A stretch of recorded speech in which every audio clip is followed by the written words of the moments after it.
monster inside of me. You better watch out if your enemy's a road ahead of full prophecy to be the greatest beast the world has ever seen. I feed him every day like the bones clean. I feed him all the hate and he grows me, and he gets cars real big, gets off quick. And if you cross him, you might drop dead. Metaphorically, of course, settling the score, never getting bored. Loves of blood and gold, always wanting more freedom from the source. They don't really listen until they feel the force of bought in. If you start shit, you be heartless in the darkness. Torn apart quick, you left scars ripped. You be chewed up and discarded.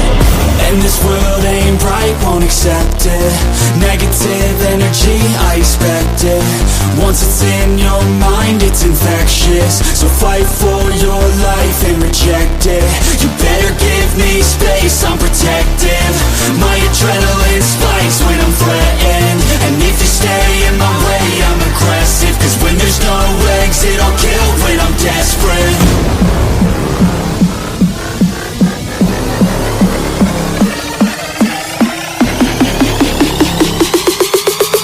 When there's no exit, I'll kill when I'm desperate.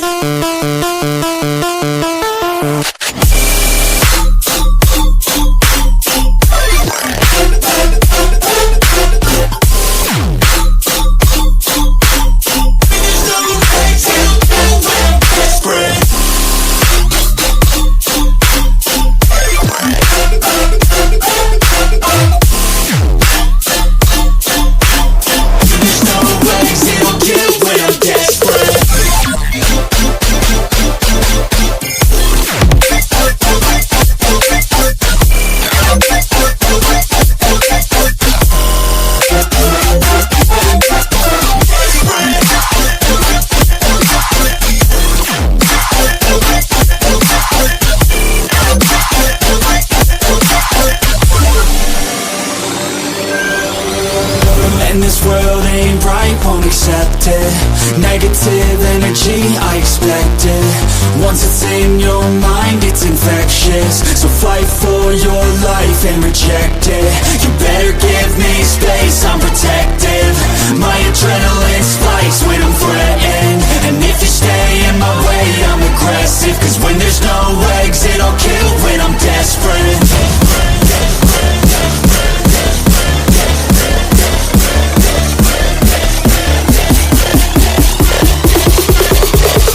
When there's no exit, I'll kill when I'm desperate.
dreams. I push your mind to a limit where it needs to be. I work blind, got vision I don't need to see. I'm picking mind over matter, I believe believe in me. I need to find more hours in the day to breathe. Need to find more power in the way I be. And when my mind turns sour with the painful scenes, I need to scream out loud, I can't stop me. I wanna be the greatest like Rocky. You know I leave them all hating like a hobby. I'm out here making moves like a lobby. And if you ain't with me, it's your loss. See, I got my mind on the facts, I'm a python, grab what I like real fast. Stroke until I have everything I attack, everything that I lack, everything that I want, and I see, matter of fact. Cause I'm my own worst enemy. Only if I let it be. I can control anything if I can just think carefully. I control my destiny. Deep up in my mind I manifest it. Every morning I wake up obsessed, and everything I do the best. And deep within my mind, you know I'll always manifest it.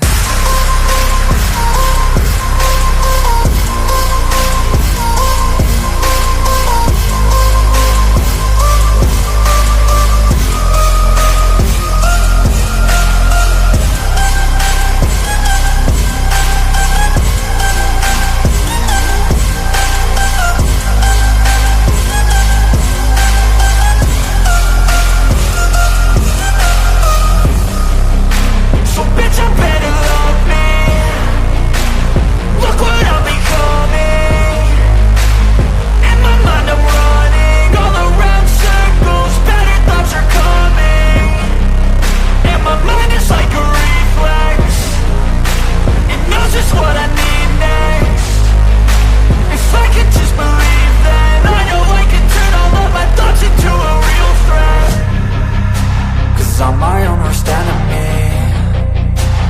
Only if I let it be. I can control anything if I can just think carefully. I control my destiny. Deep up in my mind I manifest it. Every morning I wake up obsessed, and everything I do the best. And deep within my mind, you know I'll always manifest it.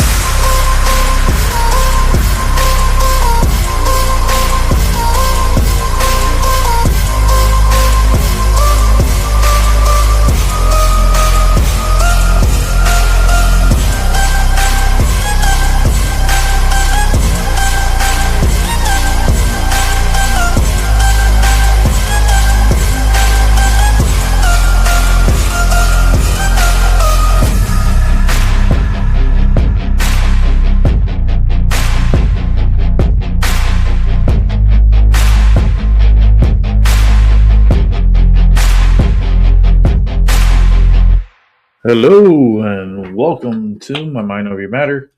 My name is Rick, and let's go ahead and get this cameras up here. Back again for overtime. I was like, you know what? I was so bored. Football games suck. I was like, I didn't care about whoever wins out of the 49ers or Seahawks. The 49ers win, that's great for them. I don't care because it's all rigged. But what's not rigged is what happened today. Today was a pretty executed plan. I mean, everything went the way it should have gone. Could have been better, but hey, we got the man. We got Menudos. He's over in New York right now with his wife. They are being processed, and they'll see their court day, I think, on Monday. If I'm not mistaken, they'll be sworn. They'll have to see the judge and so forth, and their attorneys or whoever's going to be representing them will be. It'll be a field day on Monday, so we definitely will be following up on that. Without further ado, let's go ahead and see Jason A. Got a couple of videos out earlier today, so let's check this out. Colombian President Gustavo Petro, a couple weeks ago, he said he's got to watch his ass. Today, he said he's not concerned about anything happening to him in the aftermath of this operation. So overtime. Well, he has cocaine mills. He has factories where he makes cocaine. And yeah, I think I stick by my first statement. He's making cocaine. They're sending it into the United States. So he does have to watch his ass. The strikes took place, ordered by US President Trump in the very early hours of the morning local time. Round about 2 o'clock or so, 7 explosions were heard. It was reported that they had struck key military facilities and military installations, and we now know that one of America's most elite army units, the Delta Force, has gone in to be involved in the capture of the dictator Maduro and his wife. Nicolas Maduro had his chance, just like Iran had their chance, until they didn't, and until he didn't. He effed around, and he found out.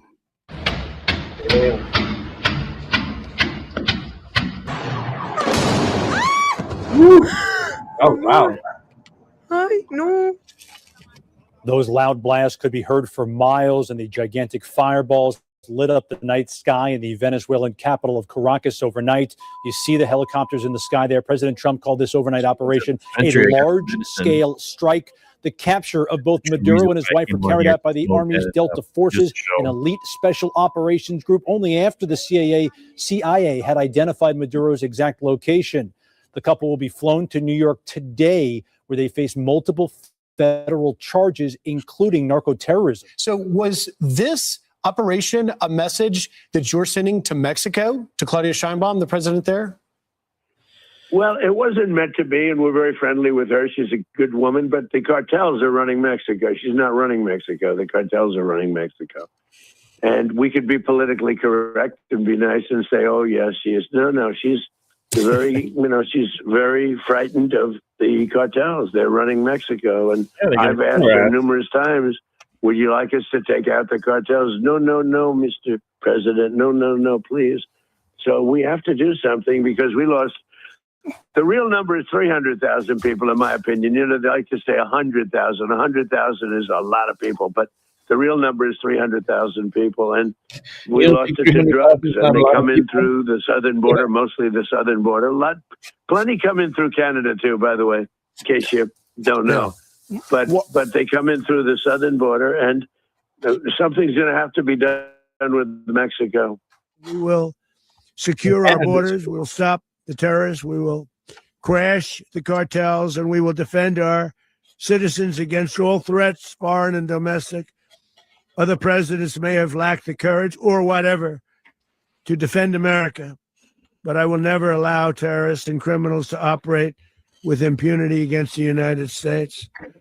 This extremely successful operation should serve as warning to anyone who would threaten American sovereignty or endanger American lives.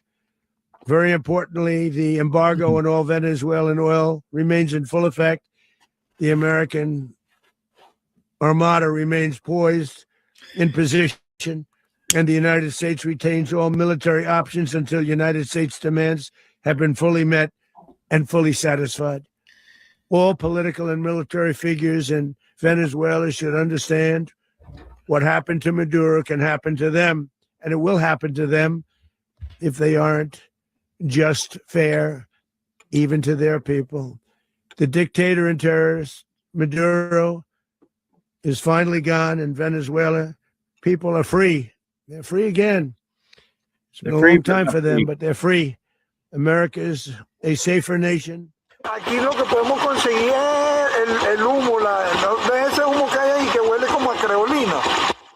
This man who lives in Caracas says he could feel the aircrafts flying by, of course, feel and see the explosions as well. He says there were at least 8 blasts there before all he could see was smoke. Venezuelan officials called the attack barbaric and said it hit heavily populated urban areas. Unclear at this point how many Venezuelans were injured or killed in this overnight attack. We do know that no American troops were killed in this military operation. You have a guy, like many people around the world, they like to play games. You have a guy who decides he's going to invite Iran into his country, is going to, do the confiscation of American oil companies, is going to flood our country with gang members, is going to take Americans prisoner and try to hold them for hostage and trade them like he was able to do with the Biden administration.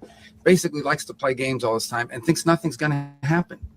And I hope what people now understand is that we have a president. The 47th president of the United States is not a game player. When he tells you that he's going to do something, when tells you he's going to address a problem, he means it. He actions it. I can tell you, I've watched this process now for 14, 15 years, been around it. Everybody talks. I'm going to do this. I'm going to do that. When I get there, we're going to do this. We're going to take.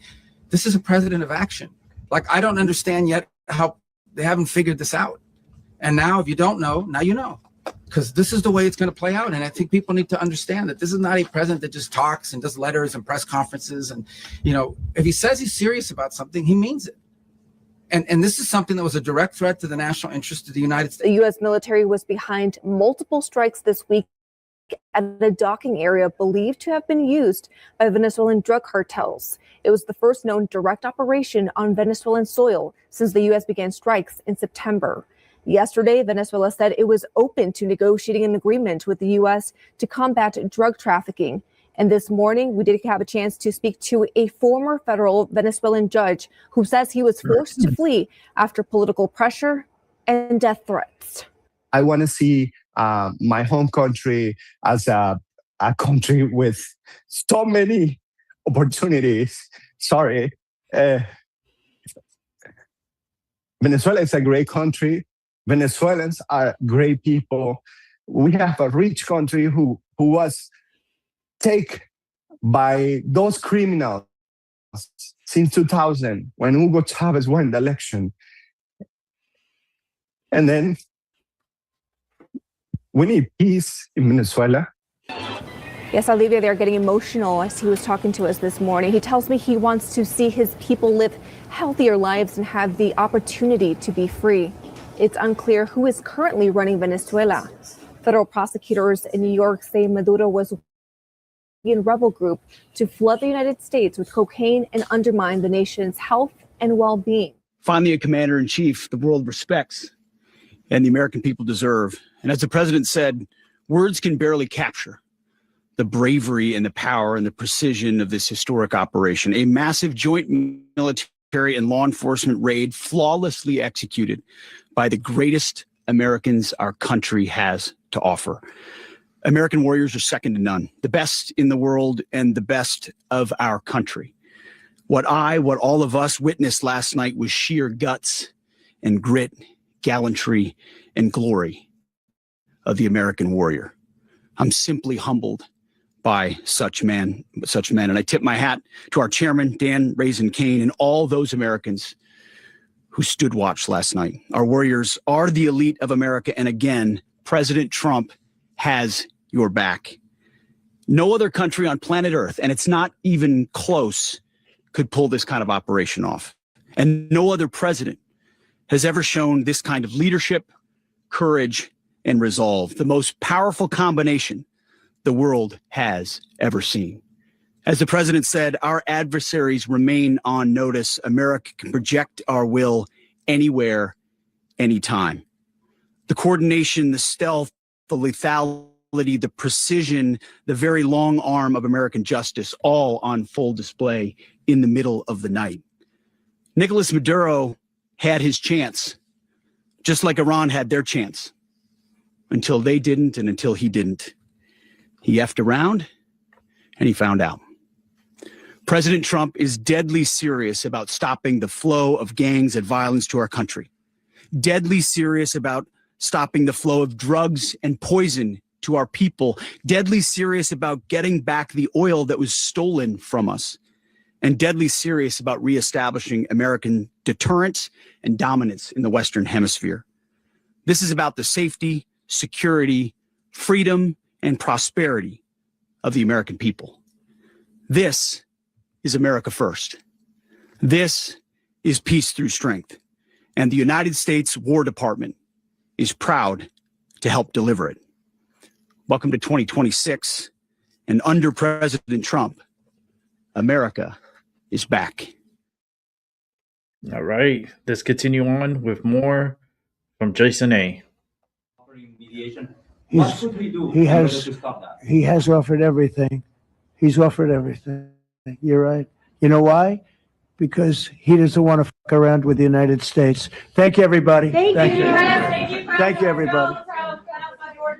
But we can't take a chance after having done this incredible thing last night of letting somebody else take over, where we have to do it again. We can do it again, too. Nobody can stop us. There's nobody that has the capability that we have.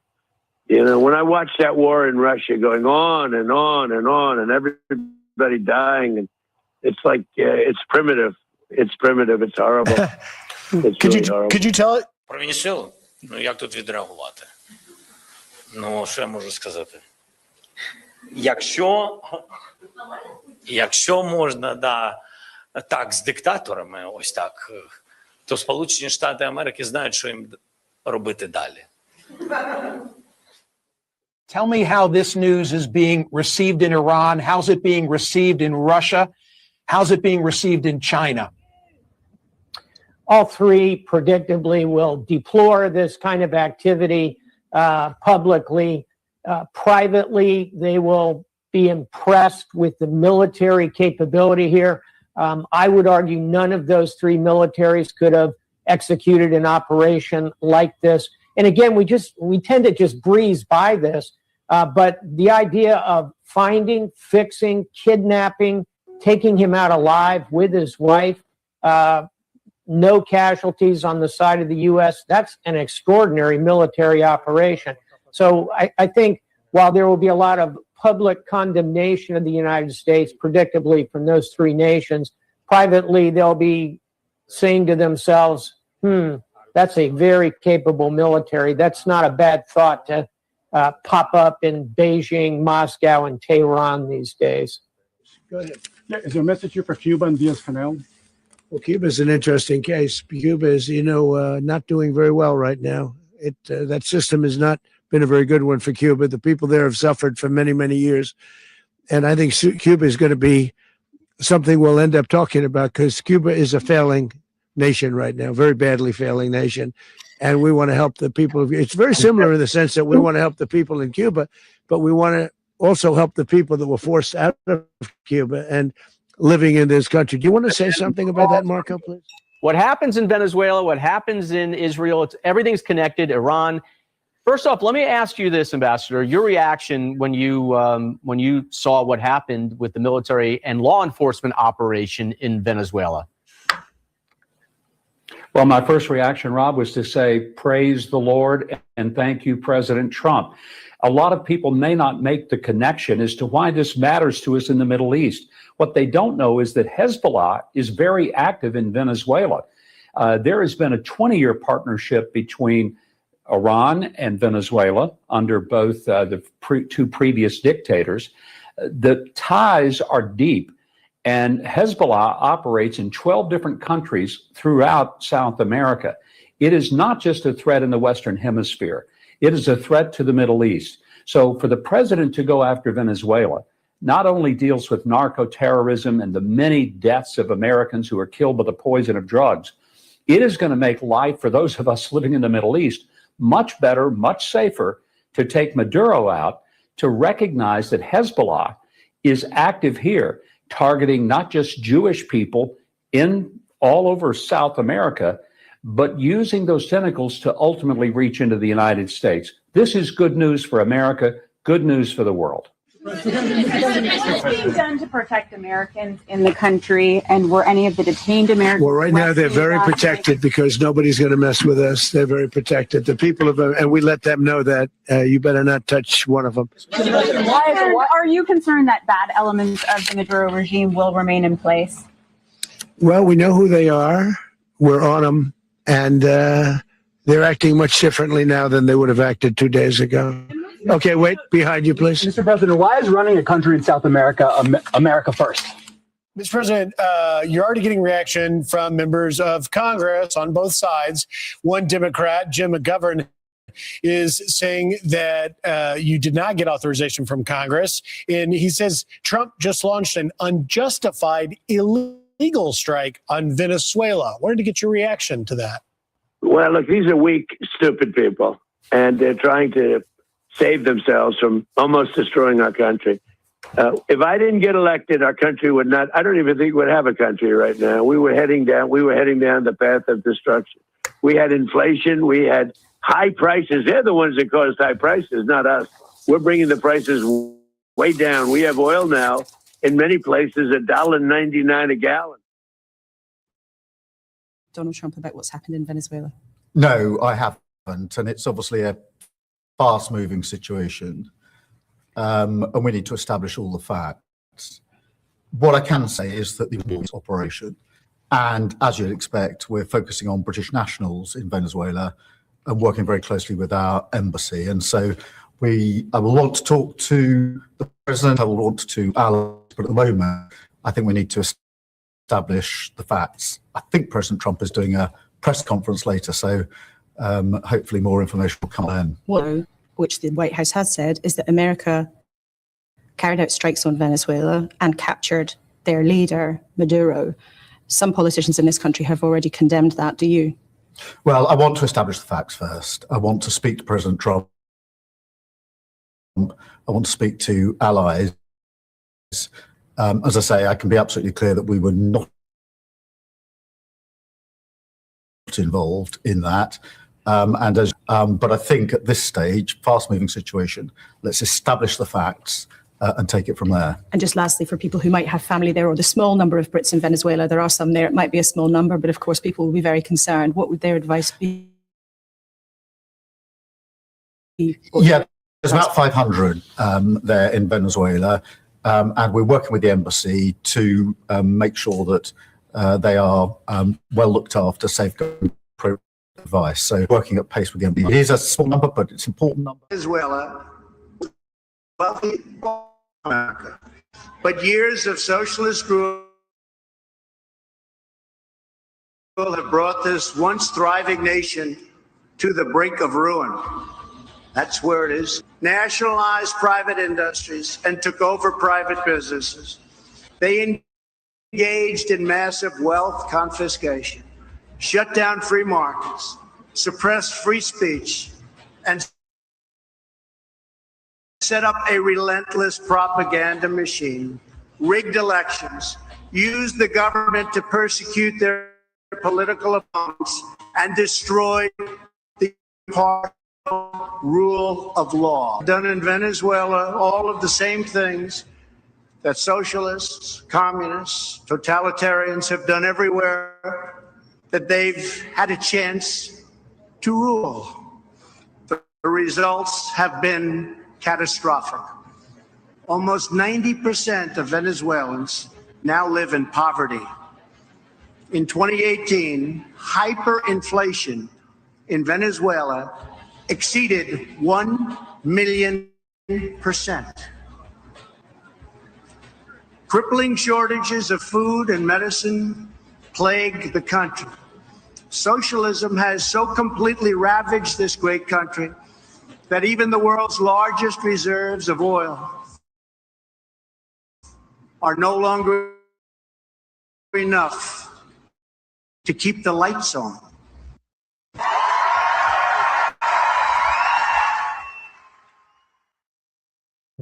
It's just... Thank you, Jason A, for a great upload. Let's bring it back to me here, because I got some videos here that I'm going to set up for us to watch. Give me 1 second to set some of these videos up, because I do got some videos for us. A good amount of videos. So it's going to be like a regular show again. Damn, Rick has done so many shows today. I know. I even had, we had a building fire, apartment fire, and the whole 9 yards. And who would have thought I would have came on here 3 times in one day? That wasn't on your bingo card today. It was not on your bingo card to have me come on here 3 times in one day. But that's what happens when you get breaking news like what we just had today, which is witnessing history. And the people, especially here, and like the Democrats, they're crying. They're like, why? How much is it gonna cost? How long are you gonna stay there? What is, I don't know what to say anymore. Free Palestine. Like what? Like literally, that was New York. Like they started cheering free Venezuela and free Maduros and free Palestine. That was the chant today in New York City. You can't make this shit up. You cannot make this shit up. These Democrats have gone like real communist train of thought, which is very dangerous. And I feel like that's just gonna spark more troubles, like big time troubles. Um, Not good, not good for the Democrats. And I just hope that and pray that they can change their ways and actually look at the light. You know, stop hiding in the darkness and stop doing dirty work in the darkness. Freaking Democrats. All right, guys, let's go ahead and watch this here. And let's listen in. This is the bombings in Venezuela. Love. Oh no. Look at that. This is an American that's filming. Look at that. The helicopters. Look at that. They thought it wasn't going to happen. Hey, Trump was the wrong president. I mean, this is not Biden. This is Trump. And Trump, he likes to have peace, right? But peace by force. And that's what they did. Fly there. Look Wow, at that. look at the explosions. Look at that. You're exploding on me. They're just destroying. From what I heard some B-2 bombers were involved in this also. So you got some big boy bombs that were dropped off here. And they did show some high-tech weapons that were probably used in this attack to bring the Doodles to capture him. And you can see literally. Yeah, I wouldn't be. Yeah, just peek a little bit more.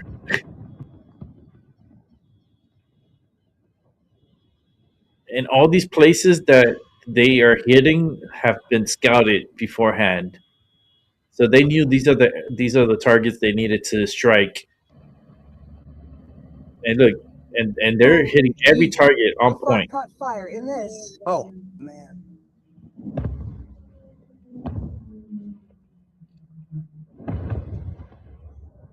How crazy. To be honest with you, it is scary. Imagine you're trying to go to sleep. It's like morning, and this is what you're seeing. How could you go back to sleep? That's really scary.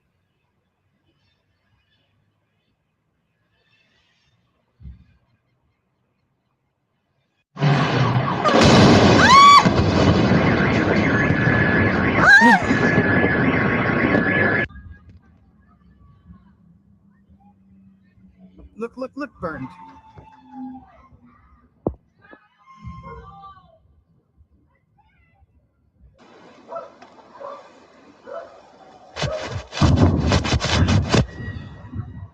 Oh, it's a bombing.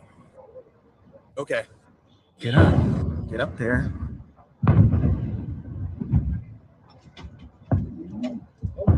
Bullshitting.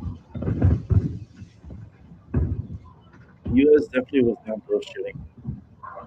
Let's make it big so you guys can see. Oh man. We're doing good, man. We're doing good.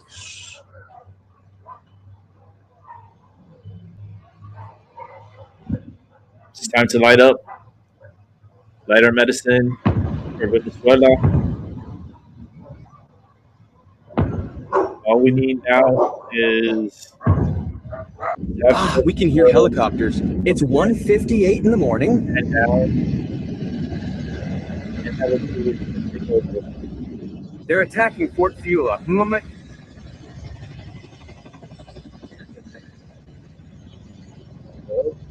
They went in attacking.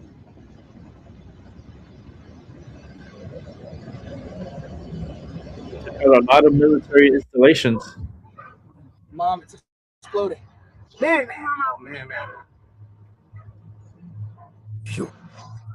And all that time that they were scouting, got in there, they were scouting locations where they wanted to attack, where a lot of these narco terrorists are located. Not only that, but Hey, something's happening.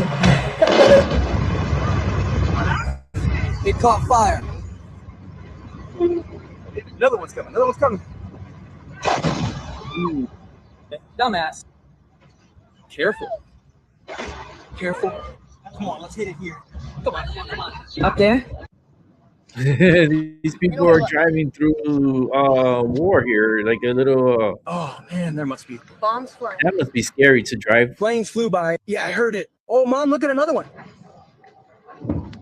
You got a lot of Americans in Venezuela, so I hope that they don't go after the Americans that are in Venezuela. Turn off the lights. Turn off the lights. And this is courtesy of APT, Source Reuters.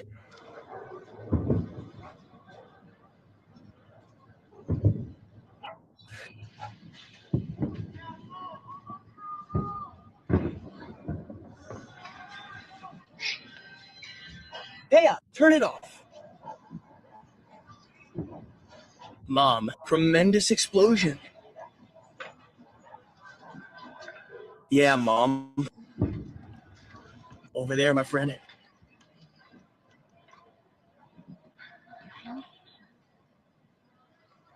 No, be careful with the phone. You got to understand, the United States weren't going after the Venezuelan people. They were going after hospital, military, and look at that. The threats that go. 1, 2, 3, 4, 5, 6, 7, 8. It's not really invasion, but it's it feels like it, right? It kind of reminds me of the Iraqi war, but more Fly over there. precise Fly over there. and Look quick. at that. They blew up all that over there. You're not exploding. It really gives me Gulf War. Ooh, the fart, and this started. Oh man. The United States. Listen, even Trump, old school man. Trump What a mess. If Trump says he wants peace, he wants things to be a certain way, he's gonna have it his way. If not, he'll make it his way.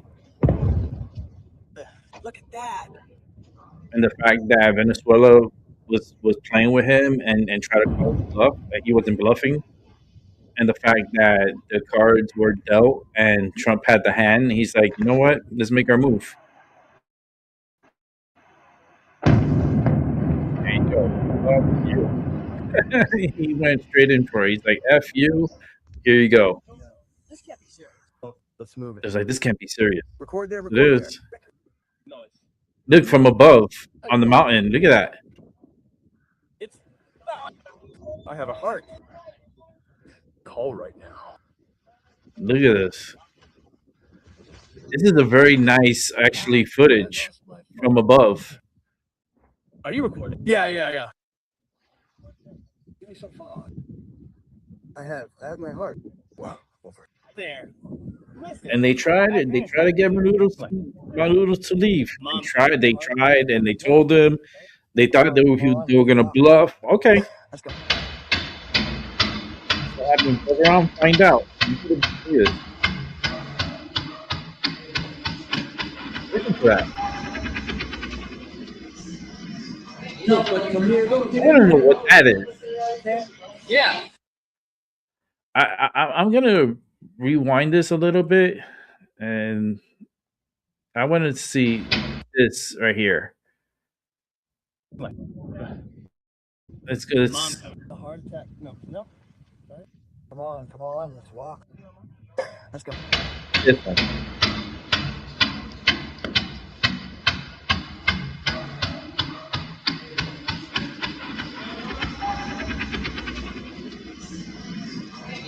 Come here, go get in here.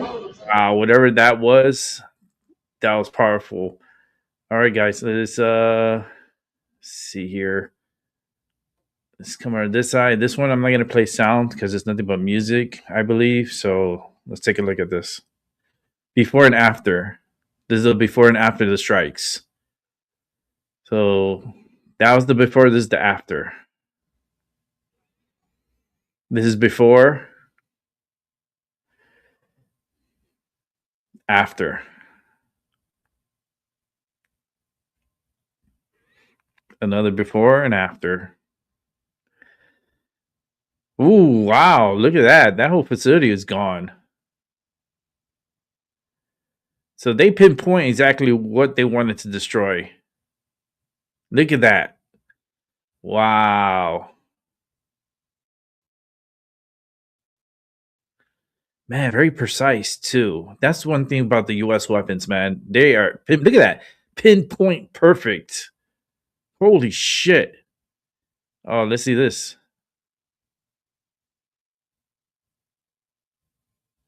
Oh, wow. Look at that. They took out a whole good area there. Huh. And these are probably facilities where they're doing the processing of drugs and so forth. And not only drugs, but probably weapons and so forth. Maybe storage areas where they were keeping weapons. But it's like, you can see the US just destroyed this facility. Like, completely gone. Like, where's the place? It's all gone.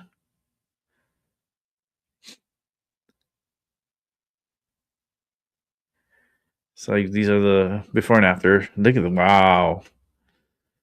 The more I look at it, like, in a succession of, like, repeat it, I can see the, like, the destruction and the pinpoint precision targets. Like, look at that. Wow. Strong weapons, man, to blow up the whole place with, like, one shot. That's impressive. To me, that is impressive. All right, let's keep it moving. See, as you can see, the more you fuck around, the more you're going to find out.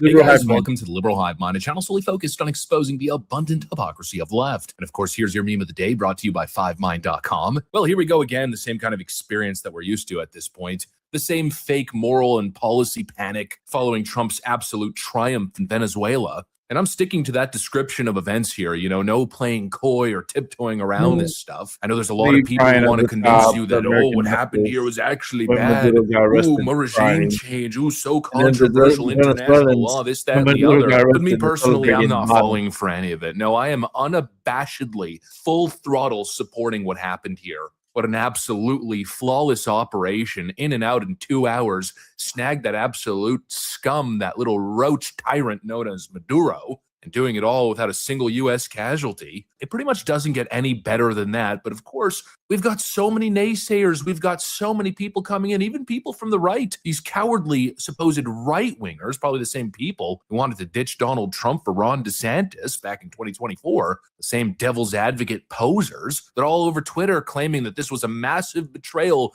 to the Trump base. Donald Trump promised no new wars, and now look at this. It's World War III. To which my response has been consistent all day. What new war, de malacas? A bunch of frickin' jerk-offs. We're not entering World War III, folks. No, and if this was a war, well, I guess I blinked and I missed it. I went to bed. And by the time I woke up, it was a decisive American victory. Oh, my Lord. Everybody's a foreign policy expert again, right? A bunch of idiotic pseudo-intellectuals masquerading as experts. And the world wants to get cold feet. They want to gaslight us into thinking that this was a bad thing, and all based on this flawed reference point, this flawed thinking, you know, connecting Donald Trump to these neocons of old. But it's not the same thing, not even close. This is not the neocon doctrine. This is the Trump doctrine. This is decisive, goal-crushing American power, just like we saw in Iran. The same people who were whining back then, but they're going to end up just as wrong this time as they were on the Iran situation. But anyways, without getting caught in the weeds with the whole, I guess you could call it right-wing infighting on this issue, let's get into the meat and potatoes of this video. I want to address pretty much every point of rhetoric now being pushed on social media Let's go through it one by one and dismantle all this nonsense, shall we? We got some stuff to get into, so let's roll the tape. All right, friends, so let's start off with this first lame-ass critique here. I'm sure you've seen these posts all over social media. People are claiming, oh, we invaded a sovereign country and kidnapped their president. How could you even do that? And I don't know, blah, blah, blah, something about international laws. Please miss me with this ultimate BS. I mean, sit the frick down and get a basic understanding of what happened here before you open your mouth. This is the most low IQ take imaginable. Maduro, the president of Venezuela, was kidnapped. Maduro is no president. He was an illegitimate tyrant who stole the election and murdered protesters, having his military thugs run them over with frickin' vehicles and tanks.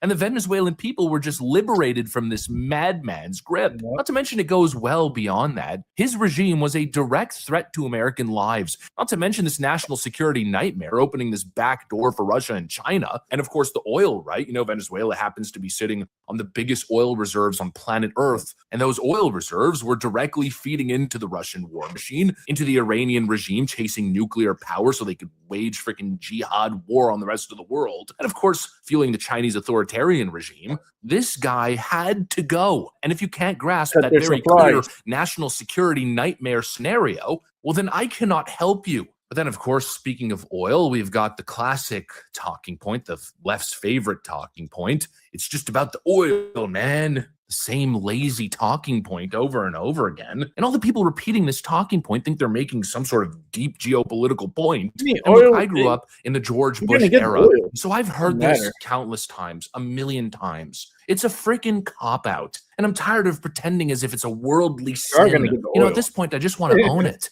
Yes, it is about the oil. Absolutely, it's about the damn oil. I'm tired of this holier-than-thou crap. Oil is the most important commodity on planet Earth. And just like I said earlier, that oil was propping up Russia, China, and Iran. Well, now it's our oil. Deal with it. China and Russia are seething. Can anybody say based? Enough playing by these arbitrary, non-existent rules that our enemies don't even respect in the first place. So yes, I'm going to own it. It is about the oil. We do want the oil. But let's also not pretend that it's only about the oil, because it's not. It's not. You know, multiple truths can exist at once. These aren't mutually exclusive concepts. It is about the oil, but it's also about liberating Venezuela's people. You know, the people who are living under oppression, the people that are being butchered by Maduro's goons. And on top of that, it's also about smashing these narco-terror networks. All of it. And now in comes Donald Trump, who had the balls to freaking act, and he gets the job done, hitting multiple birds with one stone. I'm not offended. No, I literally woke up this morning, saw the news, and thought to myself, Donald Trump is the greatest president of my time. He is a transformational candidate, or transformational president is the proper description. And you know, had Obama done this, had Bill Clinton done this, had Joe Biden done it, had a foreign left-wing government done it, the left would be celebrating this. But now, of course, in this hyper-political, Trump-deranged environment, everything that Donald Trump does automatically must be deemed evil and discredited. It's a complete joke. I mean, look at this poll from YouGov. Only 14% of Democrats support Donald Trump's actions in Venezuela, while 66% of Republicans support it. It's totally inverted. No matter what Trump does, they'll tell you it's a frickin' war crime. It's the worst thing that's ever happened. It's the next step towards fascism. But of course, it's not true. And these people's brains have just been warped. And time again, these people are blinded by Trump derangement syndrome. And because of it, they end up putting themselves on the wrong side of history every time. When Donald Trump is deporting Tren de Aragua members, they're on the side of Tren de Aragua members. When Somalis are committing fraud en masse, systemically, at scale in Minnesota and other states, and of course, when Donald Trump comes in, exposes it, and starts doing something about it, they take the side of the frickin' Somali scammers. It's pathetic. And now it's the same thing. Here they are on the side of Nicolas Maduro, on the side of cartel interest in South America, on the side of Russian, Iranian, and Chinese foreign policy interest. And they're looking at us as if we're the bad guys. Give me a frickin' break. And again, you know that if Obama or Biden did this, they'd hail it as the greatest foreign policy slam dunk in existence. You guys are pathetic. You're hypocrite grifters. And all we have to do is pull up old tweets to expose your utter hypocrisy. Here's a Joe Biden tweet from the past. And actually, I found another one. Here's two Joe Biden posts from the past. On the anniversary of a hopeful moment, it's clear Trump's Venezuela policy is a dead end. Millions are suffering with Maduro's regime's power. Yeah, what happened to that energy, Democrats? Here's another one. Trump talks tough on Venezuela, but admires thugs and dictators like Nicolas Maduro. As president, I will Venezuela for democracy. Then what did he do? He opened the freaking floodgates for Nicaragua members and Maduro's regime to invade the country and flood the country with more illicit drugs. Give me a freaking break. No one is buying your. The data's already backing that up. I got a post here, AF Post. Polling analysis seems to indicate that virtually all demographics, including and their so Venezuela. Leftists are the only group mostly opposing. What a shock. You have to either be a moral coward or an idiot to be getting cold feet right now and feeding into these pathetic narratives. Speaking of pathetic narratives, let's continue to move on here and just go through one after another, one talking point after another, and just continue dismantling them. Here's the next dumbass talking point. This operation was illegal. Donald Trump didn't ask Congress. Well, first off, again, Trump doctrine. He's not going to signal anything related to his military operations before it's go time. And come on, we know exactly what would have happened had the Trump administration gone to Congress before pulling off this operation. Some little scoundrel in Congress would have likely leaked the operation. There's traitors among us. I know some people don't like to believe that, but the information likely would have gotten to Maduro. He would have been tipped off and the entire operation would have fallen apart. So yeah, no wonder he didn't go for congressional approval. Then comes the next talking point from all these genius legal scholars. Everyone's a legal scholar, a constitutional scholar, a foreign policy expert overnight, right? They're claiming this was illegal. He cannot take action without congressional approval. This is patently false. It's not illegal. And once again, these people prove their ignorance. Under the War Powers Resolution of 1973, the President of the United States could deploy forces without congressional approval. He can then keep them there for 60 days, and then he's got 30 days for disengagement. In other words, what he did was entirely legal. Oh, my international law. Ooh, my international law. There's no such thing as international law. Not to mention, the president was totally justified, considering the clearly identified threat that Maduro's regime posed on American interest and American national security. So that's that. And now I save the best for last, or arguably the worst for last, the most brain-dead talking point as the cherry on top to finish this video. I'm sure you guys have seen all kinds of Democrats saying the same damn thing like a bunch of freaking bots as per usual. Donald Trump captured Maduro to, quote, distract from the Epstein files. Oh my Lord. This is the new lazy cop-out that Democrats run with every time. And they spewed the same nonsense as we were uncovering all this Somali fraud. Every Republican right now is talking about this fraud that's allegedly being committed in Minnesota by Somali immigrants. But let me be clear about something. Number one, they're talking about this because they don't want to talk about Epstein and they're lying about most of it. And number two, they don't actually care about fraud being committed. You know how I know that? They voted for Donald Trump, who has committed extensive amount of fraud. But of course, this is total horseshit. And even CNN is now exposing these garbage insinuations about Donald Trump being a criminal accomplice of Epstein. Breaking news, the Wall Street Journal is out with a new report describing the fallout between President Trump and Jeffrey Epstein. The Journal reports that a spa worker from Mar-a-Lago often made house calls to Jeffrey Epstein's home 2 miles away. But those house calls, quote, came to a halt in 2003 after an 18-year-old beautician returned to the club from a house call to Epstein and reported to managers that he had pressured her for sex. The HR manager faxed Trump a letter suggesting that the club ban Epstein, and Trump agreed, which does mirror the president's own public comments about why he cut ties with Epstein. The White House is responding to the Wall Street Journal, writing, no matter how many times this story is told and retold, the truth remains President Trump did nothing wrong, and he kicked Jeffrey Epstein out of Mar-a-Lago for being a creep. There's nothing to be ashamed of here. This operation was righteous, but at the same time, I'm not going to delude myself into thinking that, now everything's hunky-dory, in comes a Venezuelan utopia, game over, we win. No, of course not. Now comes the hard work, the important work of making sure to not make the same mistakes as the neocons of old did. There's still work that needs to be done, but very clearly, this was a heroic first step, and the president deserves full credit. I mean, the frickin' balls on this guy. Donald Trump is an absolute giga-chad, and he continues to deliver. Anyways, I've said my piece and I've had my fair share of stupid. That's pretty much what's on my mind. Thanks for watching, and I'll see you on the next one. All right, so let's keep it moving because we still got more to watch here. See what this is about here to set it up.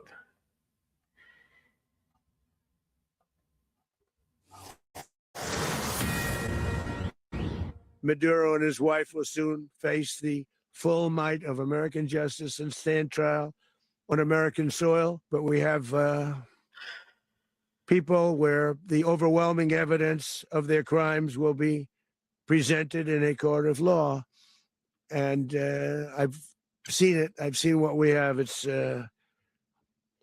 both horrible and breathtaking that something like this could have been allowed to take place. For many years, President Trump there justifying the removal of a sitting leader of a foreign nation in a U.S. military operation overnight. On Capitol Hill, lawmakers are reacting to this historic show of U.S. force, Democrats and Republicans pro and con. Joining us now by phone is Chief Congressional Correspondent Chad Pergram. Chad, start us off. John, good afternoon. Most top Republicans, including House Speaker Mike Johnson and the Senate Majority Leader John Thune, applauded the operation, but even some senior Republicans have questions about what happens next. They want to know what President Trump is referring to when he says the U.S. will, quote, run Venezuela. Now, Republican Kansas Senator Jerry Moran is a member of the Intelligence Committee. He says he does not know what that term means. He adds that, quote, the United States does not want to be somebody running another country. Meantime, Republican Marionette Miller Meeks, she represents a swing district in eastern Iowa. And on Fox earlier today, she says, quote, none of us want nation building. Iowans do not want troops on the ground in Venezuela. GOP Indiana Senator Todd Young says he needs, quote, more answers about the next steps in Venezuela. And on Fox, Democratic Arizona Senator Ruben Gallego conceded that his state was safer with Maduro out of power, but he says Congress needs to authorize an operation like this. Secretary of State Marco Rubio says this type of maneuver does not lend itself to briefing Congress. Gallego responds, quote, that's absolute BS. There's a push by Democratic Virginia Senator Tim Kaine for a war powers vote next week. And Senate Minority Leader Chuck Schumer accused the administration of trying to distract from health care costs and the Epstein files. Senate Intelligence Committee Chairman Tom Cotton says the administration did not need authorization from Congress in order to capture someone wanted in the U.S. for drug crimes. John? I have to, wonder if Congress had been notified, would this operation have been, carried out as successfully as it was, Chad? I mean, no loss of life on the American side, and the objective was achieved. Well, this is something where Chuck Schumer had said that the so-called Gang of Eight, which are the top leaders, Democrats and Republicans, and the top leaders of the Intelligence Committee, both sides, were not briefed. You could do that because that's a secure group. Chris Smith is a Republican from New Jersey, and he was at the Capitol today, and he indicated that this would have leaked. Now, sometimes that's a little bit overstated. But then you get into this question of just notifications. Notifications is one thing. Authorization and actually having a congressional blessing is a bit of a constitutional tension. You talk to some constitutional scholars, and they will tell you that the president had, full authorization to do an operation like this. And others will say no. And this is not something that falls strictly along party lines. This is where somebody like Rand Paul, Republican of Kentucky, Lisa Murkowski, Republican of Alaska, they've had some questions about this. There was a vote related to this in the fall on Capitol Hill, and some of the Republicans voted with the Democrats, and this is what Senator Kaine is talking about, and that's why there will probably be a vote related to war powers later this week. And both members on both sides of the aisle, members on both sides of the aisle, John, they're going to have a lot of questions about what that commitment is. And this is where, the president was vague on saying we're going to run the country. Well, if you go back to, the operation in Panama in 1989 and 1990, the U.S. had a total of about 22,000 troops involved there, but they were all done and out of the country by about early February of 1990. So that was only about a 5 to 6 week commitment. Quote, running the country, nobody knows what that means right now and what the, the commitment by the United States is. And that's where you get into this question in Afghanistan and Iraq and certainly Somalia, the famous story of Black Hawk Down, where you get mission creep, and then all of a sudden, God forbid, an incident happens, and people say, where was the congressional authorization for this? So that's why they want answers on both sides of the aisle on Capitol Hill. Yeah. Memories of Panama, Grenada, and other presidential actions. Chad Pergram. Chad, thank you. Hey, Sean Hannity here. Hey, click here to subscribe to Fox.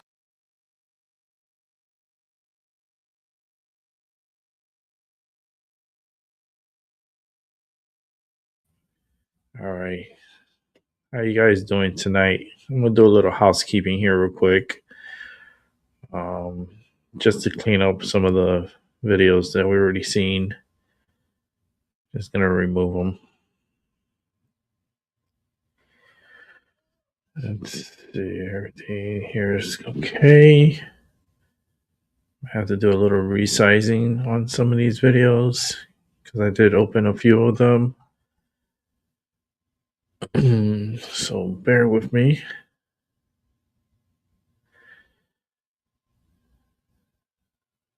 Got a lot. I just started smoking. Actually, I picked up some medicine today, and the medicine that I got, I it's been a while, but I actually picked up some resin. Where's the resin box? Over here. So my friend, she was working there, and she was like, "Yo, I got this lemon skunk resin that you could add to your medicine, and it's really, really, really good." So I was like, "How good?" She's like, "It's fucking good." I was like, "Okay." So I'll take it. So I'm smoking the medicine, and I'm at the resin part. I'm at the part where the resin is. And let me tell you something. Wow. That's all I got to say is holy smokes. It is actually really good. And pretty impressed for sure.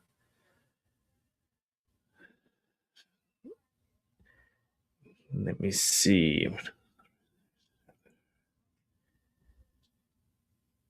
Okay, so we got a video from New York City. So let me see if I can set these up.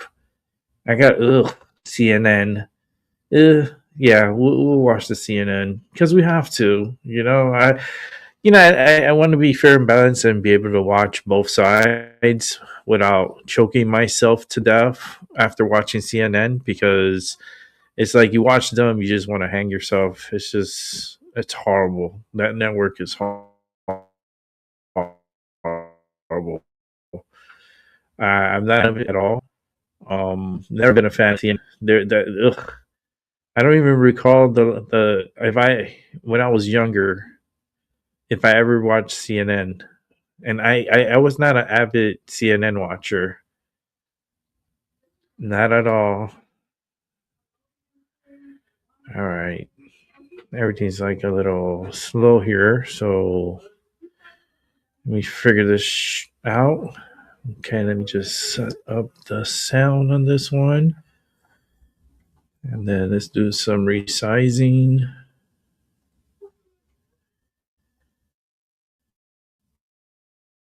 But like I said, I'm having the weekend. It's every day's a new day. Every day, the world keeps rotating. It doesn't matter. And the fact that the United States was able to okay, well, I don't know what this thing did. The fact that the United States was able to capture Maduro's and at a record speed, you know what I mean? So the United States is getting really good at capturing people when they need to capture them. Come on, what's up with YouTube? Lately, YouTube been with their videos, it's like it's horrible, man. But I just try to deal with it.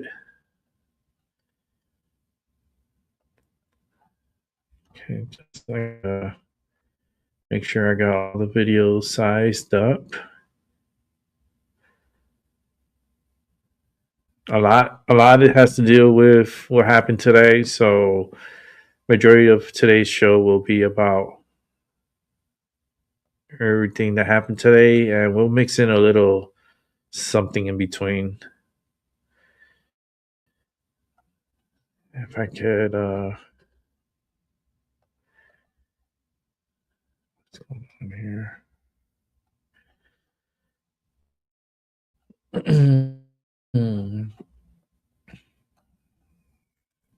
Okay. We got one video of Mandani. So I'll tell you, I'm gonna try to mix it a little. The dominating news for today is, of course, Venezuela. So a lot of my videos today is going to be based out of that. And some, I'll try to mix in a few more things and get a couple of live takes. But yeah, we still got a ways to go. So let me see here. Okay, what is this one?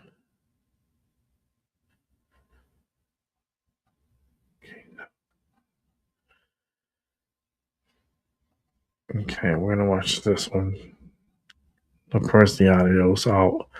The audio's always out every single time. I always have problems with the audio with StreamYard, and it's dumb. It's not me.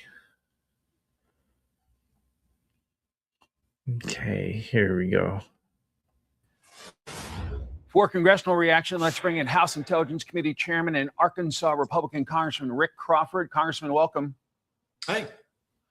What is your reaction to this That's good, Albie. You're operation good. to remove a dictator from I'm Venezuela freaking smoking. and This his is wife really and good. bring them to here Good to medicine. the U.S. for criminal prosecution? Well, you said it right there, criminal prosecution. That's really the driving force here. But look, I think what these folks need to understand is we've got a president here that's not screwing around.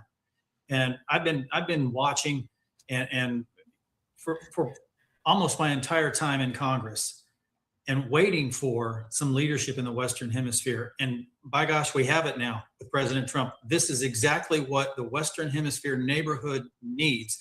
This is what it's going to take to secure the Western Hemisphere, and this is what it's going to take to make America great again. Because you can't do it with you can't be the best house in a bad neighborhood.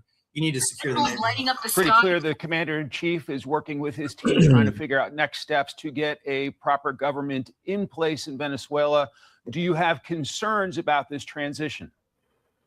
Well, I think that's just it. It is a transition. We're going to have to wait and see what happens here. But in the immediate aftermath, I think there are a lot of things that are being considered.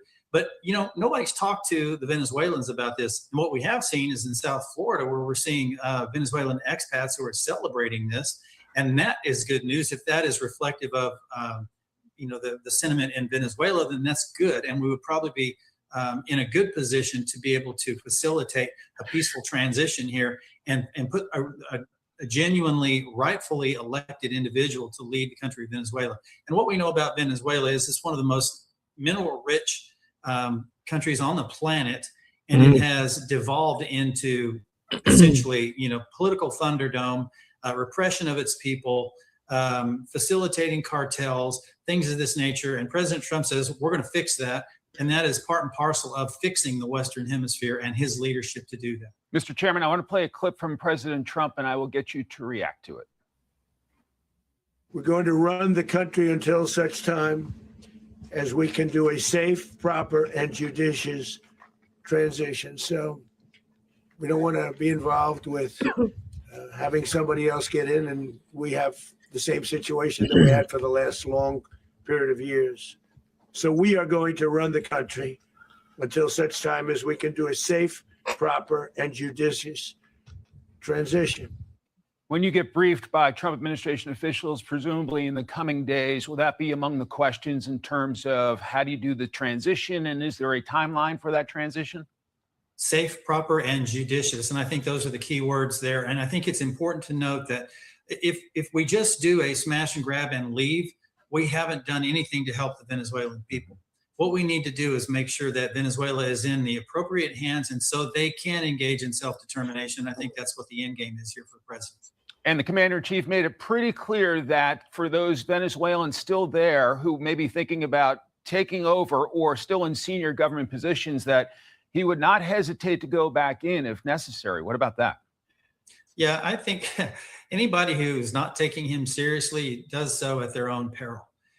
He means what he says what he means, and I think that has been displayed here in this particular instance, and we've seen it elsewhere around the world, but in this particular instance, I think he gave Maduro every opportunity to do the right thing. Maduro chose the hard way out, and he got it. Mr. Chairman, obviously you have an intelligence portfolio. What about the careful cooperation between intelligence professionals on the ground and our special ops going in and doing this precision mission with barely a scratch coming out?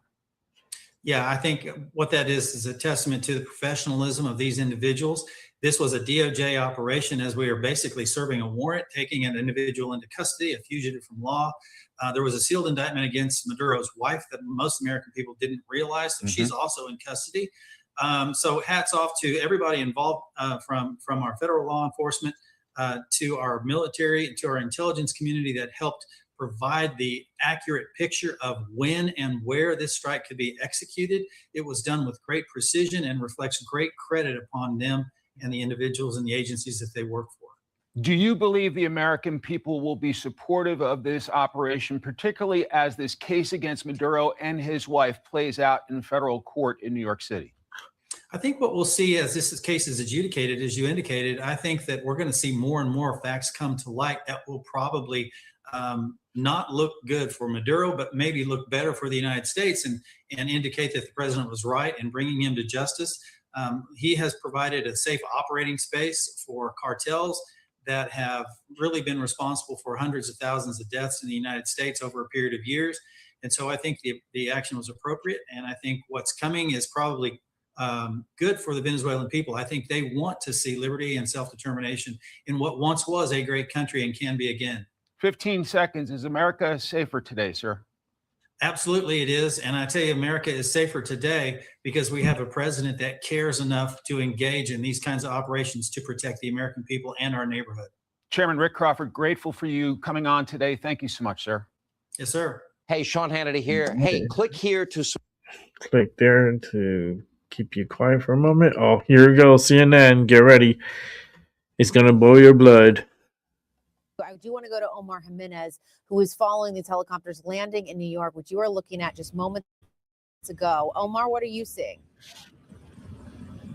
Yeah, so you heard John Miller talking about 3 helicopters that took off from Newburgh, headed out this way. We just saw 3 helicopters land, matching roughly the time it would take to fly by helicopter here. What you're looking at right now is what has been an increased law enforcement, one that's increased pretty steadily over the last few hours since we've been out here. We actually have been pushed much further back. This is the heliport here where all of this, the variety of law enforcement, predominantly NYPD, but we've seen federal officers here as well, including DEA agents, a mass of them that just came in within the last few minutes to this area as well. We're waiting to see, we can hear the helicopters. We saw them land just beyond our view here, 3 of them, it appeared. So we're waiting for them to go into what would be sort of this indoor area, and then they would come into presumably one of these vehicles where they would then go for processing here at a federal building in New York City. Now, for those that aren't familiar Is he going to go see Diddy? The geography of Manhattan and New York City, he's going to go chill with Diddy tonight? Manhattan, what's known as the West Side Highway. Both lanes in both directions have been closed off by law enforcement to this point. This is typically a very busy area. We are now seeing lights from the New York Police Department turn on. That has not been the case previously to this point. There you go. They're going to go take him to the motor of the helicopters to this, but I can't stress enough, this is the highest level of law enforcement presence we have seen to this point, one that has been steadily increasing over the past few hours, Jessica. Yeah, and Omar, what we see the DEA He's gonna go agents see there Luigi. walking past the He's like, cameras as oh, well. I Okay, see Omar, you, stay with Luigi. us. I read Let's in bring the John paper. Miller back in You shoot. to help us Boo-boo. understand what we're looking at I here. saw. John, Omar describing the scene. We're in the middle. It's actually very close to where we're broadcasting from right now. It's right behind our building. But we are in the middle of Manhattan where this is happening. Take us through what you're seeing in this scene.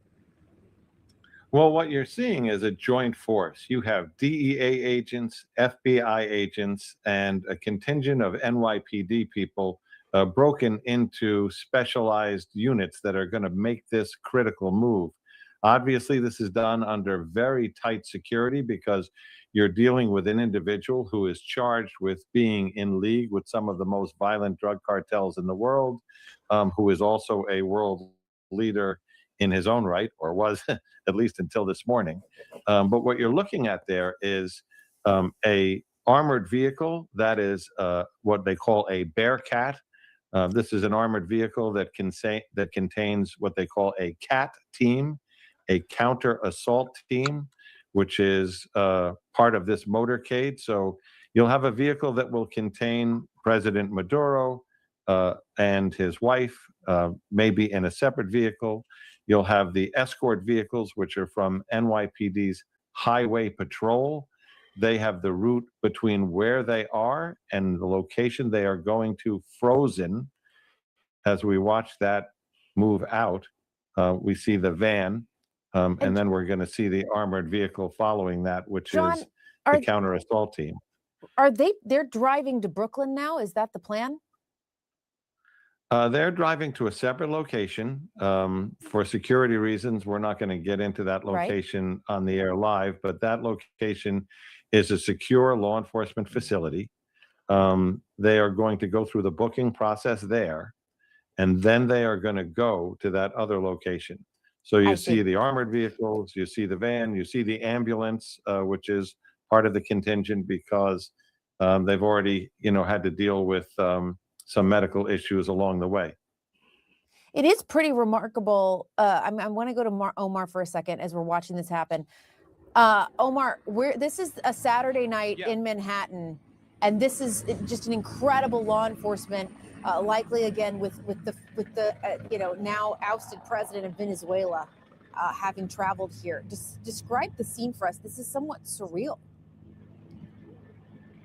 It really is. And for those that have even just been passing by on the street, I mean, you see a lot of things in New York City, but the amount of police and law enforcement presence just in this part of Manhattan is even mind-blowing for those that live here in the city. And if you were following that the motorcade essentially that appeared to hold Maduro and his wife, but they have all cleared out of this area. It was that quick. And I can tell you, when we were a little bit closer earlier in the day, we were able to get basically right up to the heliport area.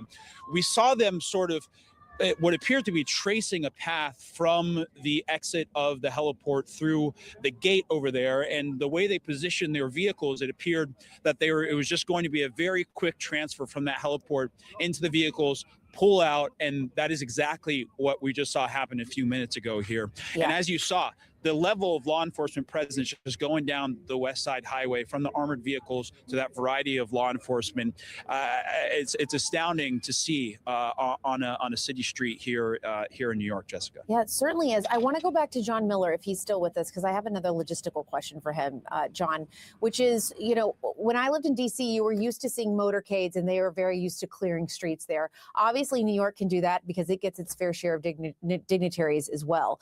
But to move through the New York streets like On a this, Saturday what does night? that take for law enforcement? How do they keep everybody safe? In New York City, and I say that as someone who used to be in charge of these movements for various presidents, including presidents of the United States, this is a very experienced team. The NYPD Highway Patrol team is used to being able to freeze a route or navigate a route that's unfrozen. In this case, the route between where they landed and where they're going was frozen. They have a lot of experience in that, and that's for dignitaries. This is different, Jessica. This is a high threat prisoner in charge in a major narcotics trafficking case who happens to be formally as a few hours ago, president of a sovereign nation in our region. So that is very similar to what they did with the El Chapo situation, where you had the head of a major cartel. This is the kind of person that had a lot of money behind them, the resources to arrange people who could either attack such a motorcade, try to free a prisoner, try to stage a breakout. So layers and layers and layers are added on. We saw a lot of them right there in terms of the armored vehicle, the counter assault team, in case there was an assault on motorcade, the numerous blockages of traffic between where they are and where they're going. But that is something that they've experienced, and you will see that as they move from that jail to the court for the arraignment on Monday. And if there's a trial, you may see it on a daily basis. Right. It's really fascinating. All right, John, thank you. I do want to go to Jim Sciutto as well as we're watching this play out. Jim?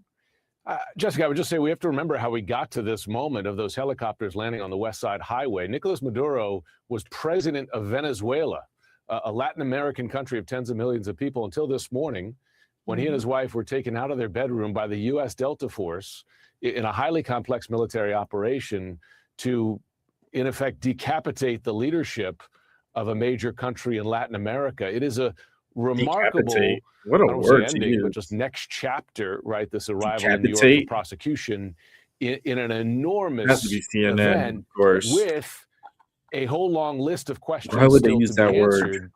One of the most prominent of which is who's going to replace Nicolas Maduro, and who does the U.S., which carried idiot. out this operation, want to replace I Nicolas ain't Maduro? seen it. Because Piss me it off. was the position of the Trump administration till a short time ago, till weeks, perhaps months ago, that it should be the opposition. For instance, the Nobel Prize winner, Maria Corina Machado, and there were public statements of support. Those have waned. And today, this morning, the president, as he announced this operation and Maduro's removal, was praising Maduro's deputy, the vice president of that country, Delcy Rodriguez, saying that she wants to do everything she can, and I'm paraphrasing to some degree here, to make Venezuela great again. This is quite remarkable if that would be this administration's position, to prosecute Maduro, bring him to the U.S., replace him with a vice president from that same regime. We'll see. And then we'll also see what Yeah, I the US guess a investment new is gonna be in administration. You ensuring can't put such the a same people transition again. or moving on to new elections. He says he's willing to put U.S. troops on the cartels ground. running the government. How many and for how long? We got to get Quite rid a of remarkable the whole. several hours here, given what we're seeing on. now in New York, but what it means for what Maduro left behind. That's wild. That's wild. Listen, let's bring it back to me. I, for one, the whole regime needs to leave. They have a certain amount of time that they gotta leave. And if they refuse to leave, then another round of special forces will come through, and the military needs to be submissive, because this is not their war. This is not their fight. We're not against your military. We're not against the military of Venezuela. This has nothing to do with you guys. You know, if you guys are corrupt, then yes, we have a problem. But if you're not corrupt, you should know that this is what's best for the country. To prosper, you know, you need this to happen. Okay? So if this military becomes more submissive and more listening and understanding, it would make the transition easier to get a new administration to govern the country and to lead the country in a proper way, and to develop and bring more resources and make deals all around the world. You know, they have a lot of oil. I'm telling you, they probably have more oil than freaking Saudi Arabia. Let that sink in your mind. More than Saudi Arabia. And look what they did with Dubai. Look at what they're doing in Saudi Arabia. Venezuela is sitting on so much. Like, our gas prices could be literally $1. You know, it could be like $1, $1.10 a gallon compared to what it is today. You know, certain areas the gas prices is different. It all depends on your area. But we'll see what happens. I mean, this is just day one. Just day one. Let's see here. It's coming out of USA Today. Let's see what the hell they have to say.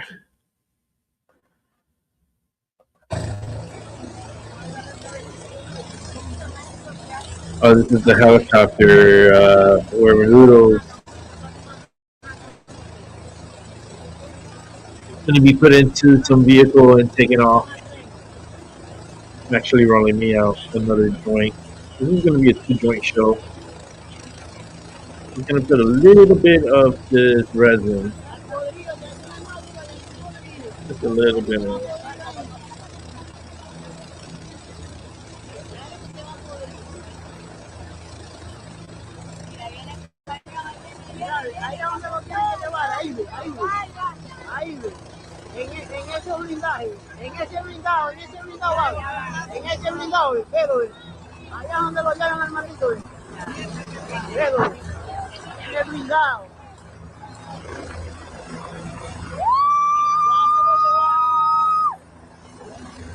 Why is screaming?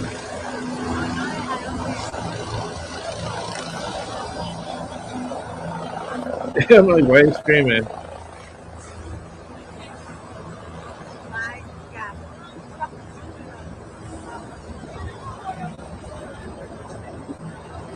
I don't trust New York, though. The federal system in New York really sucks. And the fact that he took Maduro's to New York, ugh. I'm telling you, New York is so corrupt.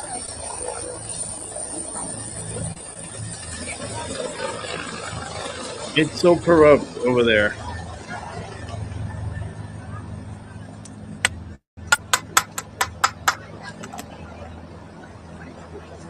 These Democrats are so upset. They can't wait for Monday to get here.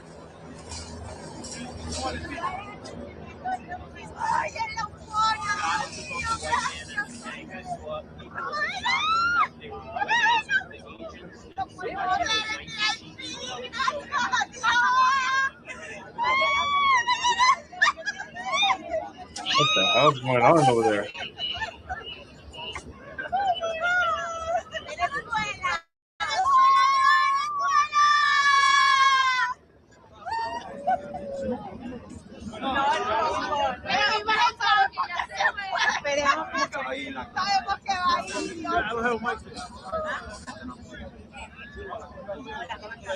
I don't know what's going on here.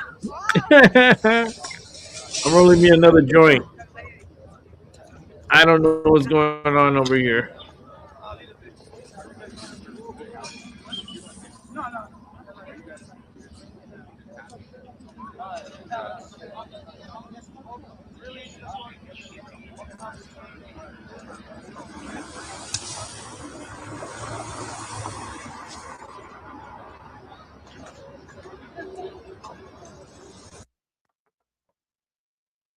Okay, so I guess that was it. All right, let's keep gotcha. Sorry. They did have different areas. We all praise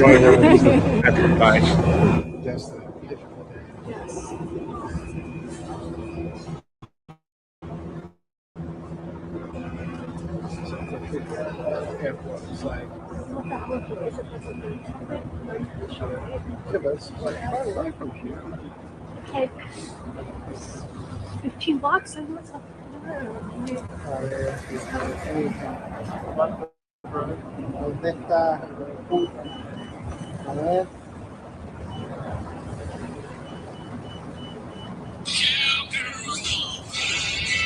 I wonder how they're gonna treat him, you know?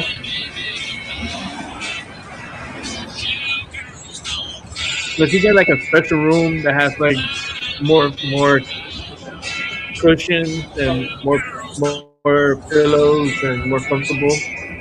Since he was a former president. I mean, How would that work as far as comfort for a former president now? I guess he's a criminal.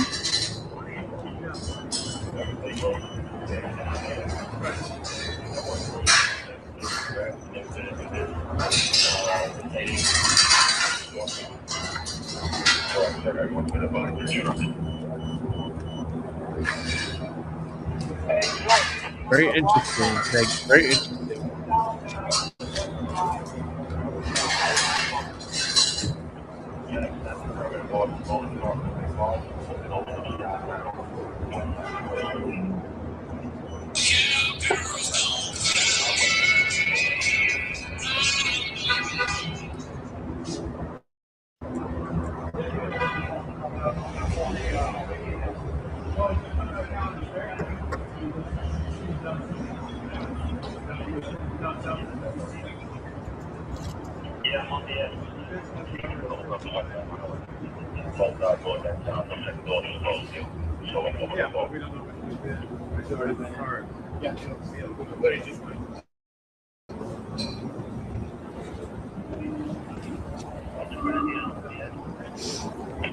Oh yeah.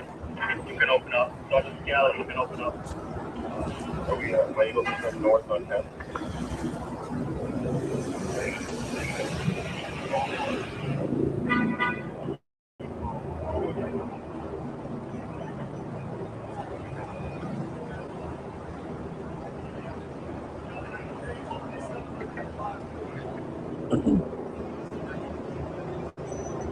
You know, New York on a fucking Saturday night is crazy. So you got this going on in the city. Mandani's like, what can I do to pardon him? Can I pardon Maduros? That would be funny. Go ahead. I want to pardon Maduros. I don't want him to be in the jail cell. He could stay in one of the penthouse.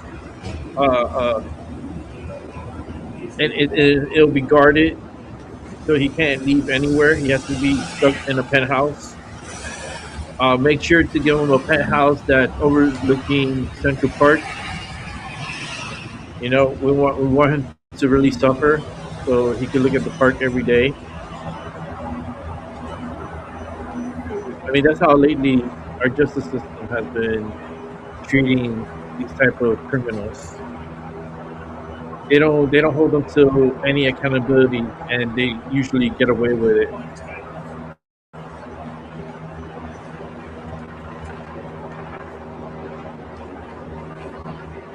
You know, he'll most likely go to a supermax if once he gets convicted and sentenced.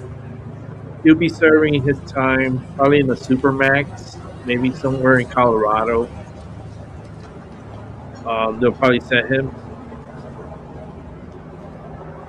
you know, one of these supermax prisons that actually his room will be more comfortable for him in the supermax.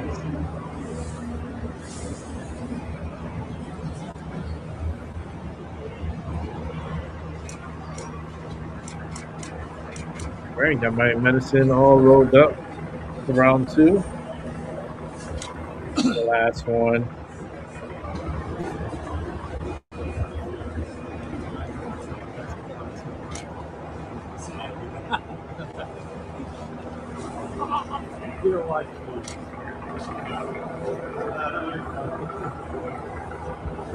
Everybody, like, oh shit! This is history, man. That's history. Okay, let's see what we got here. Man, 36 minutes? That's a long one. I don't think I want to see all 30. I'll set it up, but I don't think I'm going to watch this one right now. We're going to continue on. Let me see. This. Let's bring it back to me. I don't think I'm going to do 36 minutes. I got a lot here. There's a lot going on. Let me see. Okay, no, let's keep it moving because we got a lot to watch, and I don't want to be tied up on that. So let's get rid of that. Let's bring this over here, and let's hit play here. Ready, set, Zo. New York City's new mayor, Zohran Mamdani, doubling down on what he calls a democratic socialist agenda, and he's wasting no time. Just hours after taking office, Mamdani signed a flurry of executive orders, and today he signed another order creating a new Office of Mass Engagement, whatever that means. Let's go to correspondent CB Hunt in New York City with the details. CB? Hey, Guy. Well, Zohran Mamdani came onto the political scene with democratic socialist policy ideas, things like free buses, free child care. It earned him more than 1 million votes in the general election. And now as mayor, he's trying to make sure that his reach with New Yorkers does not let up. As you mentioned, signing an executive order today, creating the Office of Mass Engagement. And he picked a fellow democratic socialist to lead up the new effort. But today, Mamdani is also addressing criticism for one of his executive orders that has revoked every executive order signed by his predecessor, former Mayor Eric Adams, after Adams was indicted on federal corruption charges. That indictment was later dropped by the Trump administration's DOJ, and Mamdani is framing the move as a necessary reset to win back a skeptical city. But among the Adams-era orders that Mamdani has rescinded are ones that were seen as support for Israel and Jewish New Yorkers, including one that adopted a broad definition of anti-Semitism. Mamdani is insisting today, though, that his administration is still committed to protecting Jewish New Yorkers. My administration will also be marked by a city government that will be relentless in its efforts to combat hate and division. And we will showcase that by fighting hate across the city. Meanwhile, the National Jewish Advocacy Center is demanding answers after it says 2 posts on the official New York City mayoral X account appear to have been deleted after the new mayor took over. The group says the post discussed the previous administration's efforts to combat anti-Semitism. A Mamdani spokesperson has not responded to our repeated requests for comment, but this spokesperson did insist to the New York Post that the deleted social media posts are simply being archived. Guy. All right, CB, thank you very much for that report. That sounds stupid. Mamdani supporters, and there's a lot of them. So you delete it and then you say it's what being his leadership might archived? look like in that city. A lot of them showed up for a disastrous block party, as it was billed, with no food, which is a familiar sight, unfortunately, under communism, and no bathrooms. One attendee told the New York Post, quote, "It's not exactly what I was expecting. I was expecting food and music." Another said, quote, "I could have watched this from home." With that, let's bring in John Ashbrook, co-host of the Ruthless Variety Program, a great podcast, and Molly Hemingway, editor-in-chief of The Federalist and a Fox News contributor. Happy New Year. Great to see you both. Happy New Year. Happy New Year. All right, Molly, I want to start with you and this soundbite, which was from the inaugural address, the speech given from Mamdani. A lot of people noticed it immediately. He calls his brand of politics democratic socialism. A lot of people heard something more sinister than that right here. We will draw this city closer together.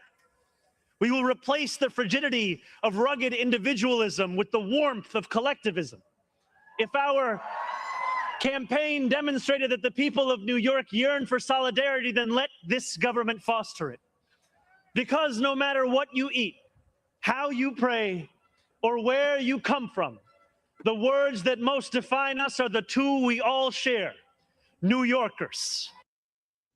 Molly, the warmth of collectivism, and it's sort of this utopian sounding sentiment, but we've seen coercive collectivism through history resulting in untold human suffering. Yeah, you have to have had a very poor education in the history of collectivism to think that warmth is anything associated with it. When we look at collectivist societies that oppose rugged individualism, by the way, rugged individualism is what built this country and is what has made this country so great in so many ways. But collectivism, is associated with not having heat in the winters and not having food to keep you warm. And to have him talk about it as if it's a positive thing is really disturbing. In our country, I think we view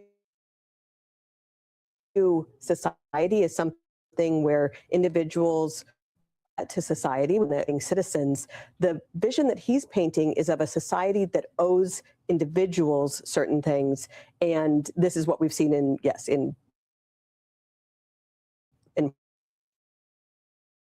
former communist countries, and has not worked out well for any feature of communism. But it's just interesting. He's very much embracing what he calls the warmth of collectivism, rejecting the frigidity of rugged individualism of the country, and then canning on a toilet. That seems kind of like an appropriate little segue into this administration. No, it's exactly right. I mean, it's what people will get with a guy like him. You know, Molly is exactly right. Individualism is what built this country. And when he starts talking about the warmth of collectivism, what has come from is him basically taking all of our civil liberties, our United States Constitution, and all of our personal property, throwing it in the trash and burning it and saying, hey, do you like the warmth coming off of that fire? This guy is an absolute horrible, horrible development in this country. And I hope everybody outside of New York will look and see what's happening there and be like, no, I don't want that in my city. I want to play quickly. This is a soundbite from Get what you voted one for. of the Mamdani supporters who showed up in New York, sort of listing out the expectations that the Mamdani crowd has for the new mayor. Zahran, ahdan wa wa'dan means in Arabic, keep your promise. You promise us, keep those promises. Number one, immigrant. No ICE in New York City. We all immigrant in this country. This country was built by immigrant. Second, no, it wasn't. Keep New York City safe for all people from all religion and background. Third, free Palestine. It sounds like demands. Free Palestine. War criminal who committed genocide in Gaza ever visited New York City. What the fuck? All right, so we got the genocide. Then you got the there. demands. 3 bullet points from that woman, one of which was abolish ICE, basically. The other of which was free Palestine, Netanyahu in handcuffs. John, this is what his base is demanding.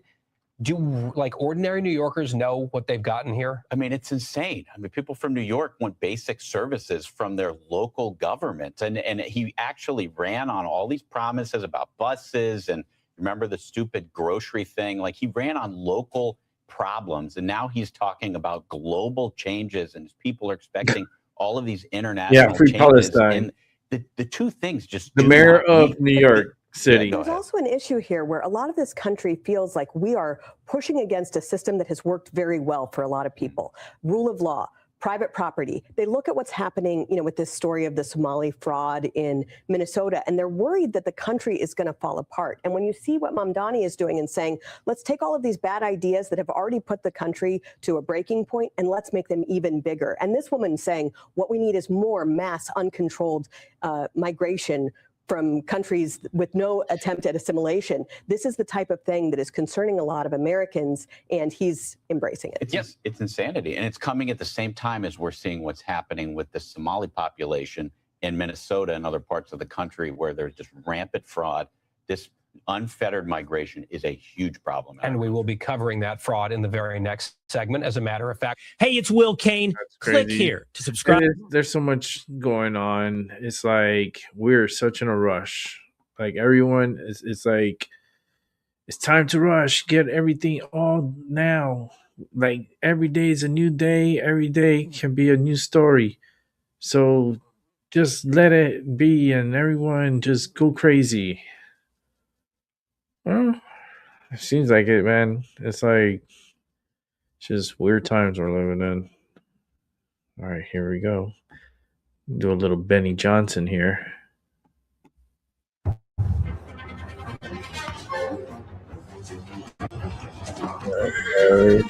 What's up, guys? It's Benny. President Trump waged war against Venezuela by kidnapping their communist dictator. Nobody seemed to mind. In fact, everybody's celebrating. But he's also waging a meme war and a disrespect war in some of the meanest trash talk you've ever seen.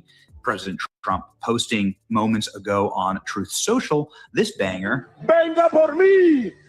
Aquí lo esperan Miraflores. No se tarde en llegar. ¡Cobarde! I just got 3 things to say. Oh, God bless our shit. troops. God bless America. Oh, Lord. Start your Oh, Lord.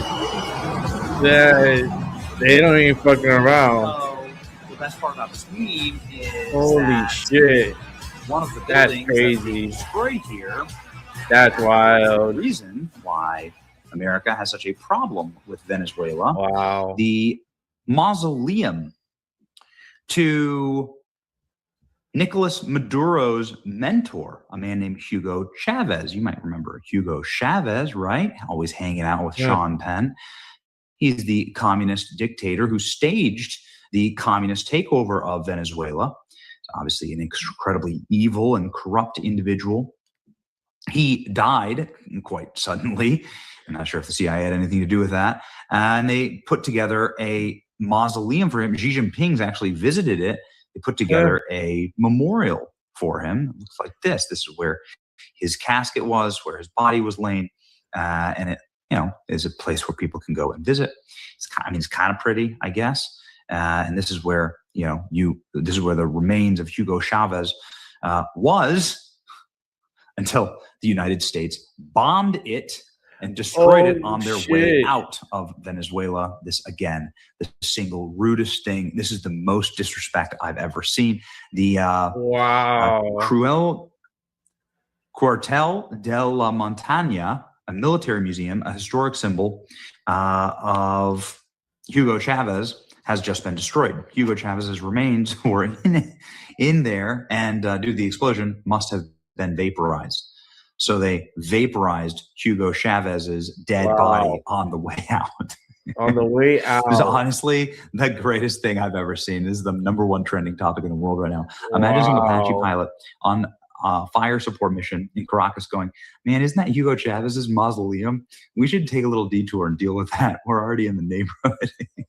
Americans just flew to Caracas in the dead of night and abducted the dictator of Venezuela like it was nothing, blowing up Chavez's mausoleum while they were at it. Absolutely incredible. No strategic value to the mission, just doing it for the vibes here. Blowing up Hugo Chavez's body because F it, why not? We're down here.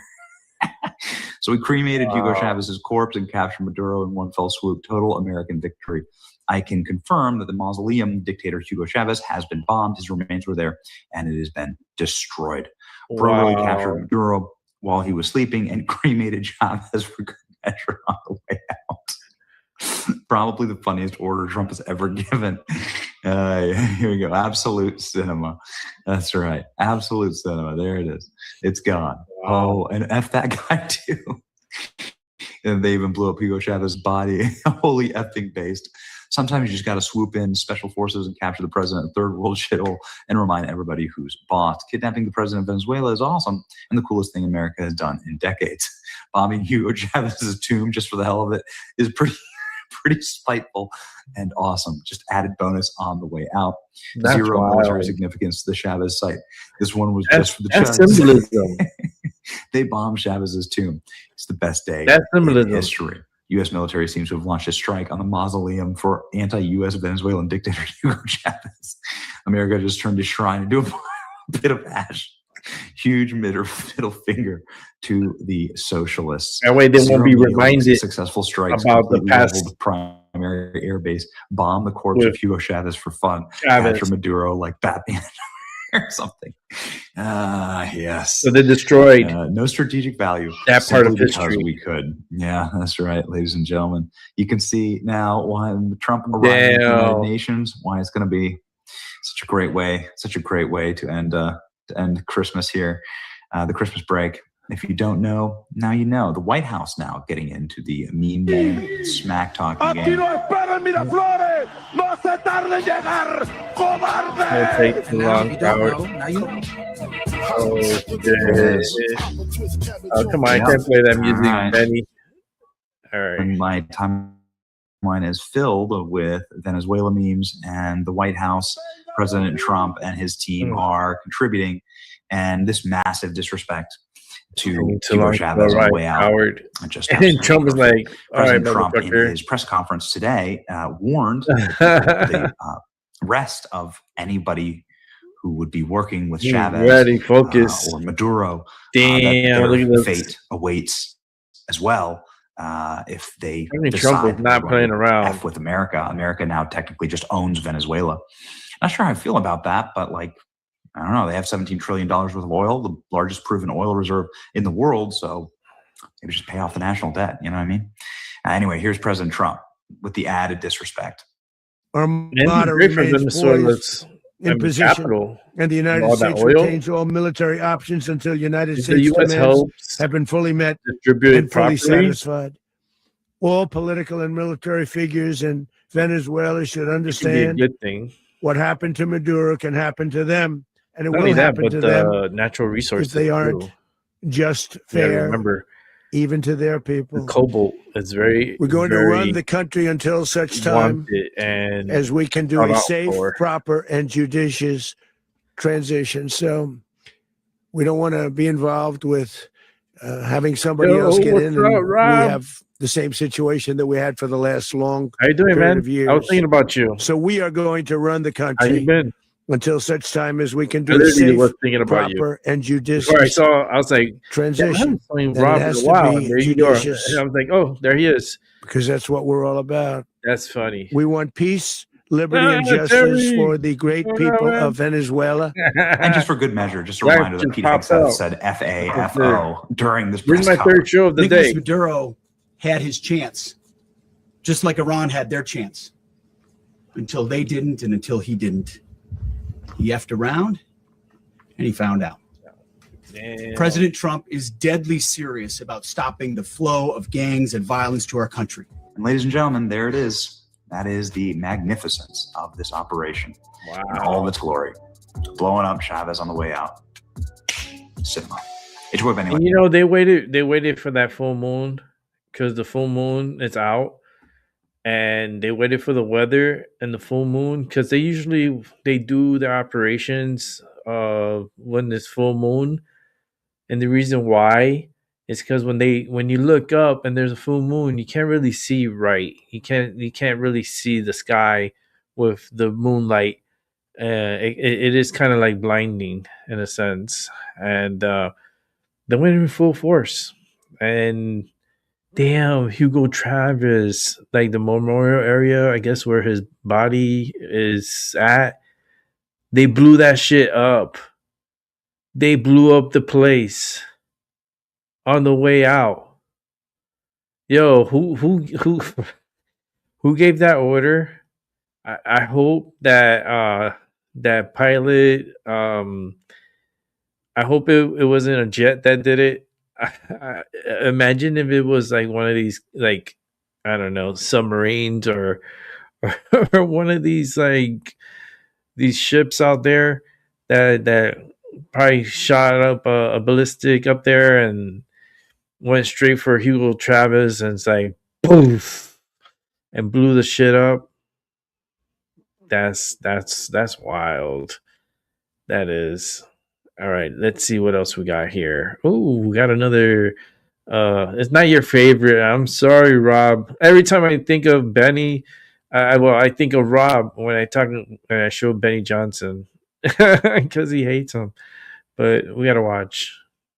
What's up, guys? It's Benny. The Somali pirates thought they'd get solidarity from Black Americans after thieving billions of dollars, having been here on refugee status, doing it out in the open and in communities that, quite frankly, could really use the money. No, man, it's all good. I know you were busy. That's another thing that they have you had your completely stuff. I know you're a busy miscalculated guy. here in I know you got America. a lot of shit Black to do. Americans seem to be But more I thought angry about than you. I was anyone like, in yeah, my I hope he's doing timeline good. about this fraud, all the way to the point of going up and trolling some of the I Somali thought about you just right before you wrote. We're gonna do a free Crossed my concert mind, for the and then you kids. popped Man. up.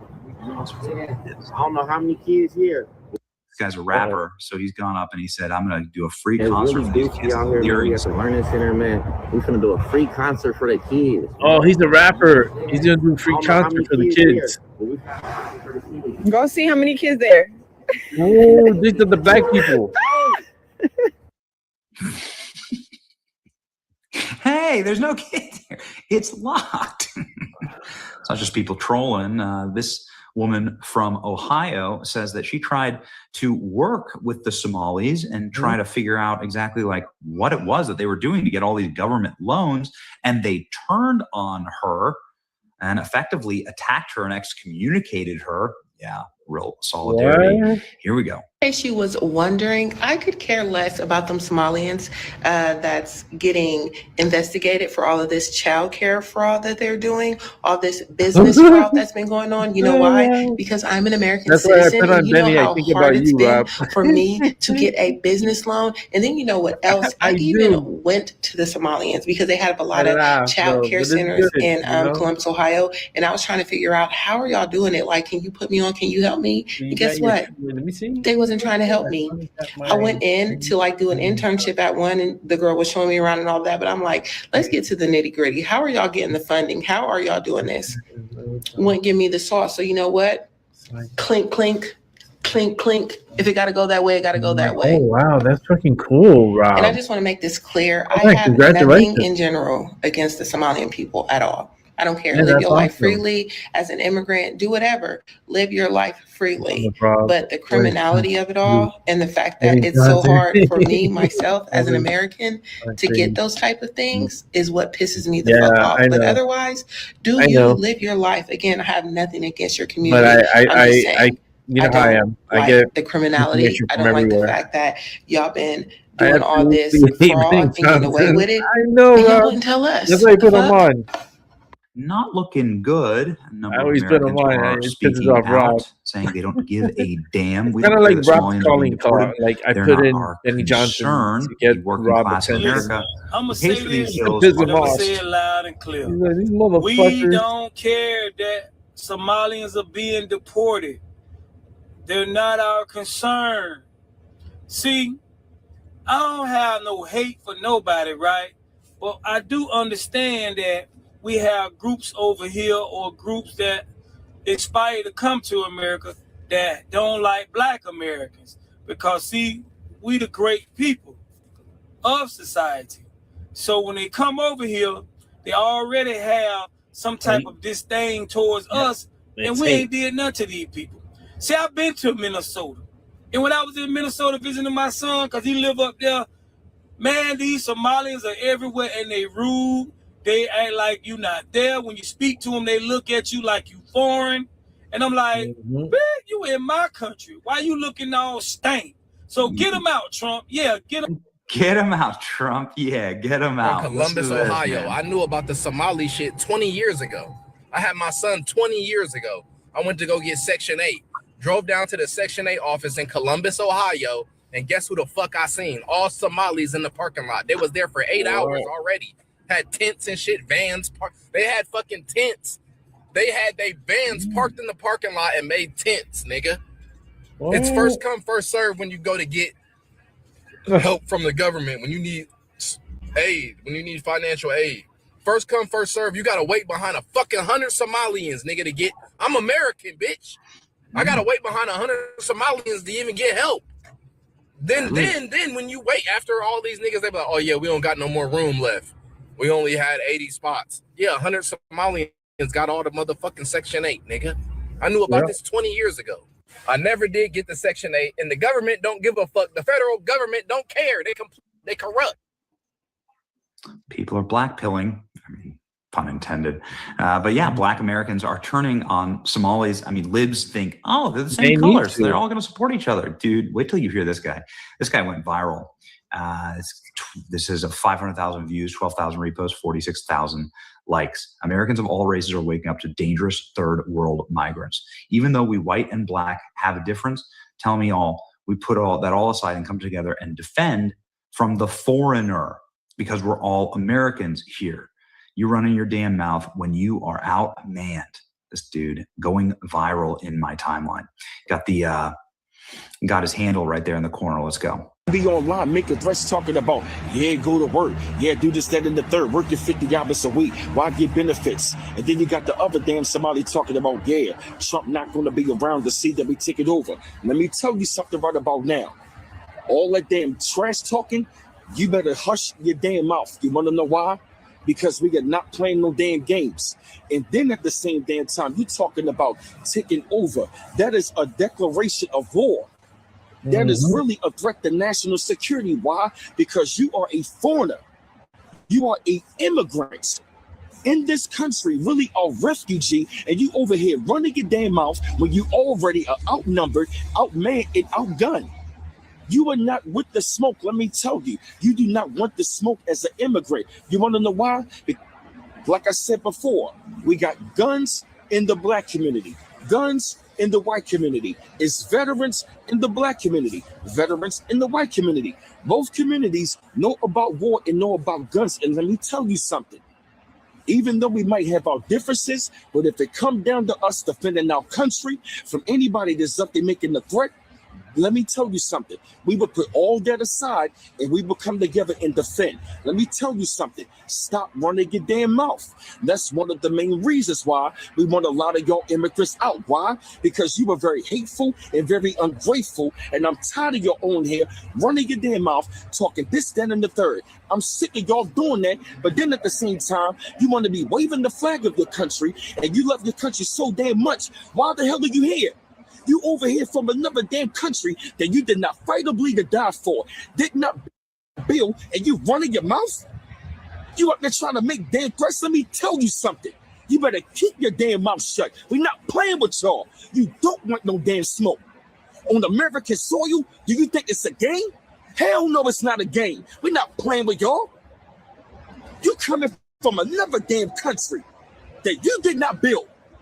And you over here running your damn mouth. You got a hell of a nerve to be doing that as a damn immigrant when a lot of you immigrants, you ran away from your damn country, but you did not build it.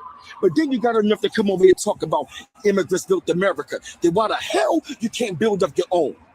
Why are you always running and fleeing from your damn country? But then you want to come to this one that was already fought and bled and died for, already built, and you didn't do nothing for it. You ain't stand for it. None of that. And you running your damn mouth? There are a bunch of other videos here. This post has 198,000 likes. Americans are done with Ilhan Omar, done with the Somalians, and done with the Muslims of Dearborn. These are some of the most viral posts on the internet right now. Let's do just one more. 80,000 Somalis sent to Minnesota so they could vote in Ilhan Omar. That's how it was set up. Do you know that they are inbred so much that their IQ is between 60 and 80? If y'all don't get y'all fraudulent, scamming, cross-eyed, big four-headed, incestual asses up out of here. We know you married your brother. Take y'all illegal scamming asses on. Get out. I'm on my way to Minnesota. I'm on my way to ask you questions. You didn't want to say nothing to the white boy that was asking. You want to threaten the white boy, but I bet you won't threaten me. I bet you won't tell me to get the fuck on. I bet I won't. Let's go to Minnesota. Let me call my brother and my best friend, and let's start a TV show. Let's go around to all these damn places. Oh, I want to watch what it. The fuck is going on? I'm I'll already in subscribe to their Dearborn. channel. Let's start there first. Those motherfuckers need to go to. Get these MFers out. They all I need her People pen are out here handle. trolling heritage blacks is what they're calling it, dunking on Somalis, I would like to trolling watch. the Somalis, and there's a I lot would of love these. her to put them We in were their able to find hundreds of them. Yeah, it's amazing what happens. Is this going to be the thing? Is the Somalis the thing that's going to unite all of America? The war. This is the race war. Kind of explains the parasite. It wasn't really blacks, the blacks and black the whites. Americans kindly explaining It was to the parasites Somalis and that the they could blacks. care less about Somalis And the whites. You know what? Maybe you have a uniting issue here. They're saying Trump deport them. Hey, race war, and they're here, and those motherfuckers are it's boy bending like share and real subscribe. terrorists. So And do please denaturalize and deport them. they're coming with weapons. Those motherfuckers, they come in loaded. These Somalis, they lie, they cheat, they steal for sure. And they ain't no Eddie the Guerrero. Not that way. They're just not good people. And the fact that they're here in our country and then they trying to claim, oh, this country was built on immigrants. Bitch, it wasn't your immigrants. It wasn't you. It wasn't your people. So why are you talking shit? I don't know, man. Talking too much shit. That's the problem. Can't back it up. Let's see what else we got here. Let's check this out for a sec. While we continue to watch these pictures, and again, these are coming to you live from Stewart Airport, Not about live, 50 but miles, maybe 60 miles north of Manhattan. it was I've actually live landed my little plane there. once upon a time. But I don't think you're going to see a whole lot of general aviation traffic in there right now. There's probably a security lockdown on top of Stewart Airport at this moment. Anyway, while we continue to watch the activities of this particular Boeing aircraft, let's bring in retired U.S. Army Lieutenant Colonel Daniel Davis. He's a senior fellow and military expert for defense priorities. So, Lieutenant Colonel Davis, tell us about what you think the United States accomplished in Venezuela overnight. Well, you know, I'll tell you, I caution a little bit of, I guess, just kind of taking a deep breath, because obviously the military operation itself, in terms of just the skill of the troops and the planning at the operational level, the tactical level, was just unmatched. I mean, the fact that we could get in with 150 aircraft and to take out air defense systems and to turn off the electricity to get the president of a country in and out without the loss of any life or any aircraft is just almost unheard of. It's just amazing. But all of the hard stuff still remains, because President Trump was emphatic today during that press conference that he plans on running Venezuela.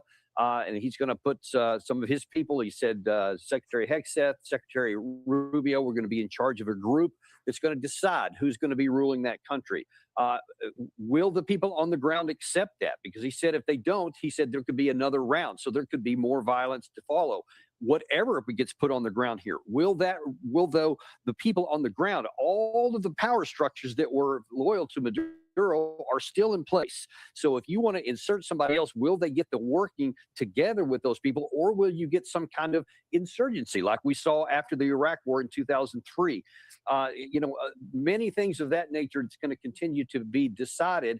And so we don't know where this is going to go yet. And I'm just telling you, historically, when we do regime change operations, it rarely goes smoothly. And I don't know if this one's going to go that way or not. It's just too early to tell. Well, yes, and it's certainly hard to know how deep the loyalty to Maduro is among those he left behind.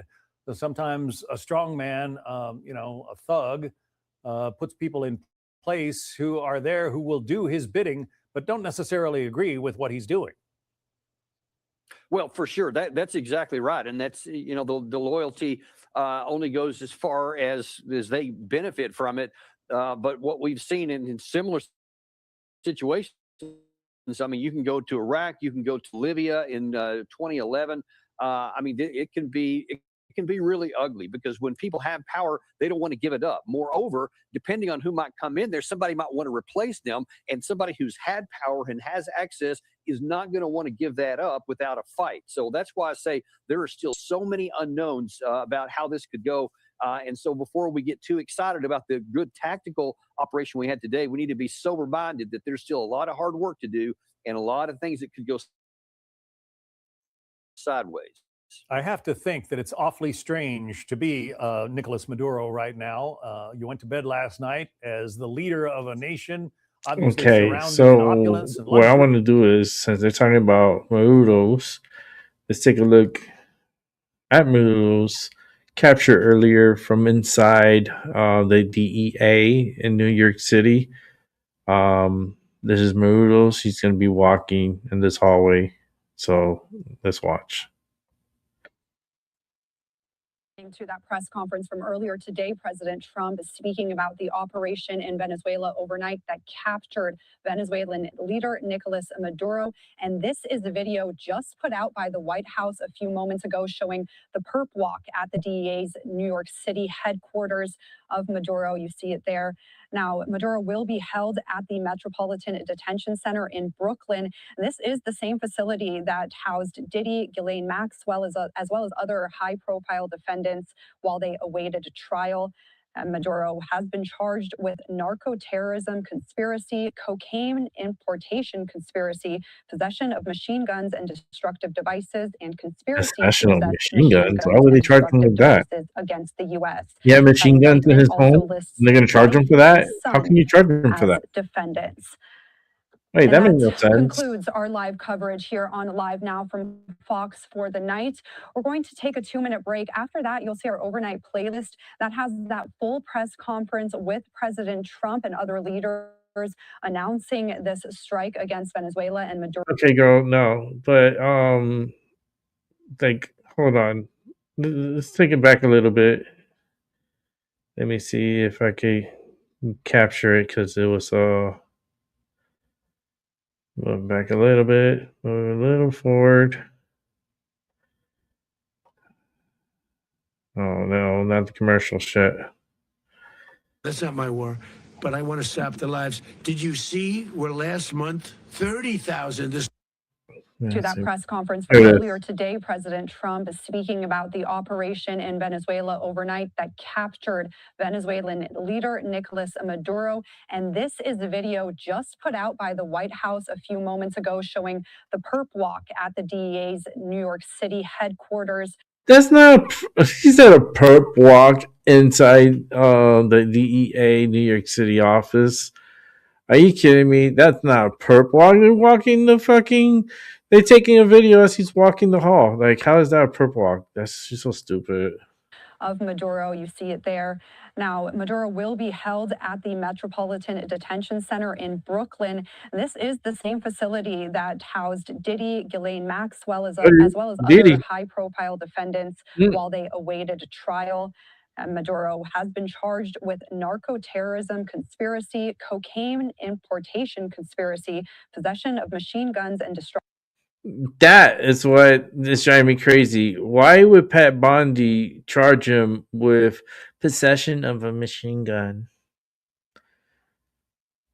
Possession of a machine gun. Pow pow.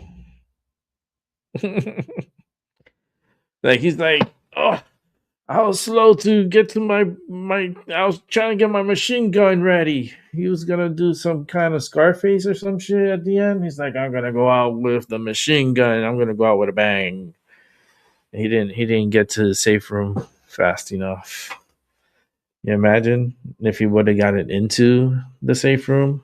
Well, I'm pretty sure if Trump would have went to Congress and told Congress what they were planning to do, I guarantee you that would get leaked out to the press, and then it's like a tip off, and they'll let Venezuela know, and there goes your whole operation. It goes to shit. So you can't go to Congress to tell them every single operation. Like Congress, like they think that they do so much work and they don't do shit. Like why we have Congress for? So we could listen to Jasmine Crockett now for like a whole 3 hours of her talking shit and AOC and all their fucking like witch hunts that are there. Like what the fuck is the Democratic Party like? That's not the same Democratic Party from back in the days. This party is already fucked. I don't know how they're gonna get rid of that party, but they're gonna need to because it's not good. It's not good for our health either. But let's continue. Let's see what we got here because we're gonna be wrapping it up soon. So let's go ahead and start this up here.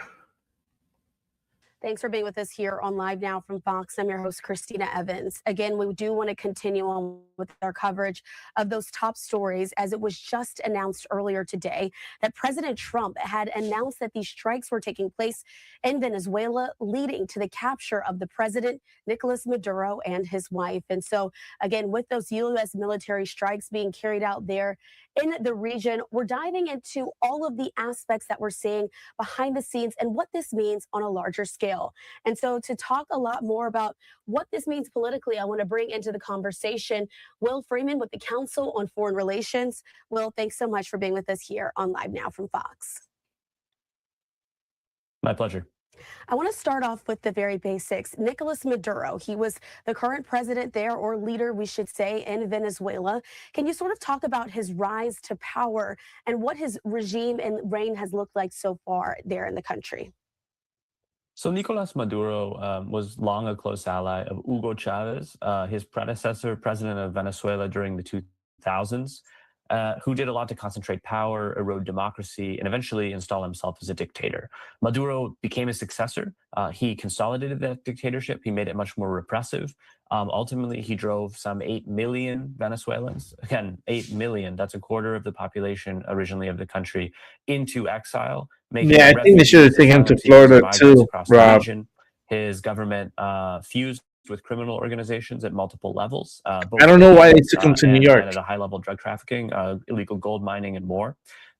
There was I mean, there was huge didn't he corruption, lose the biggest the economic Diddy crisis we've case? seen in any country The since the Second World federal, War outside of an active war zone.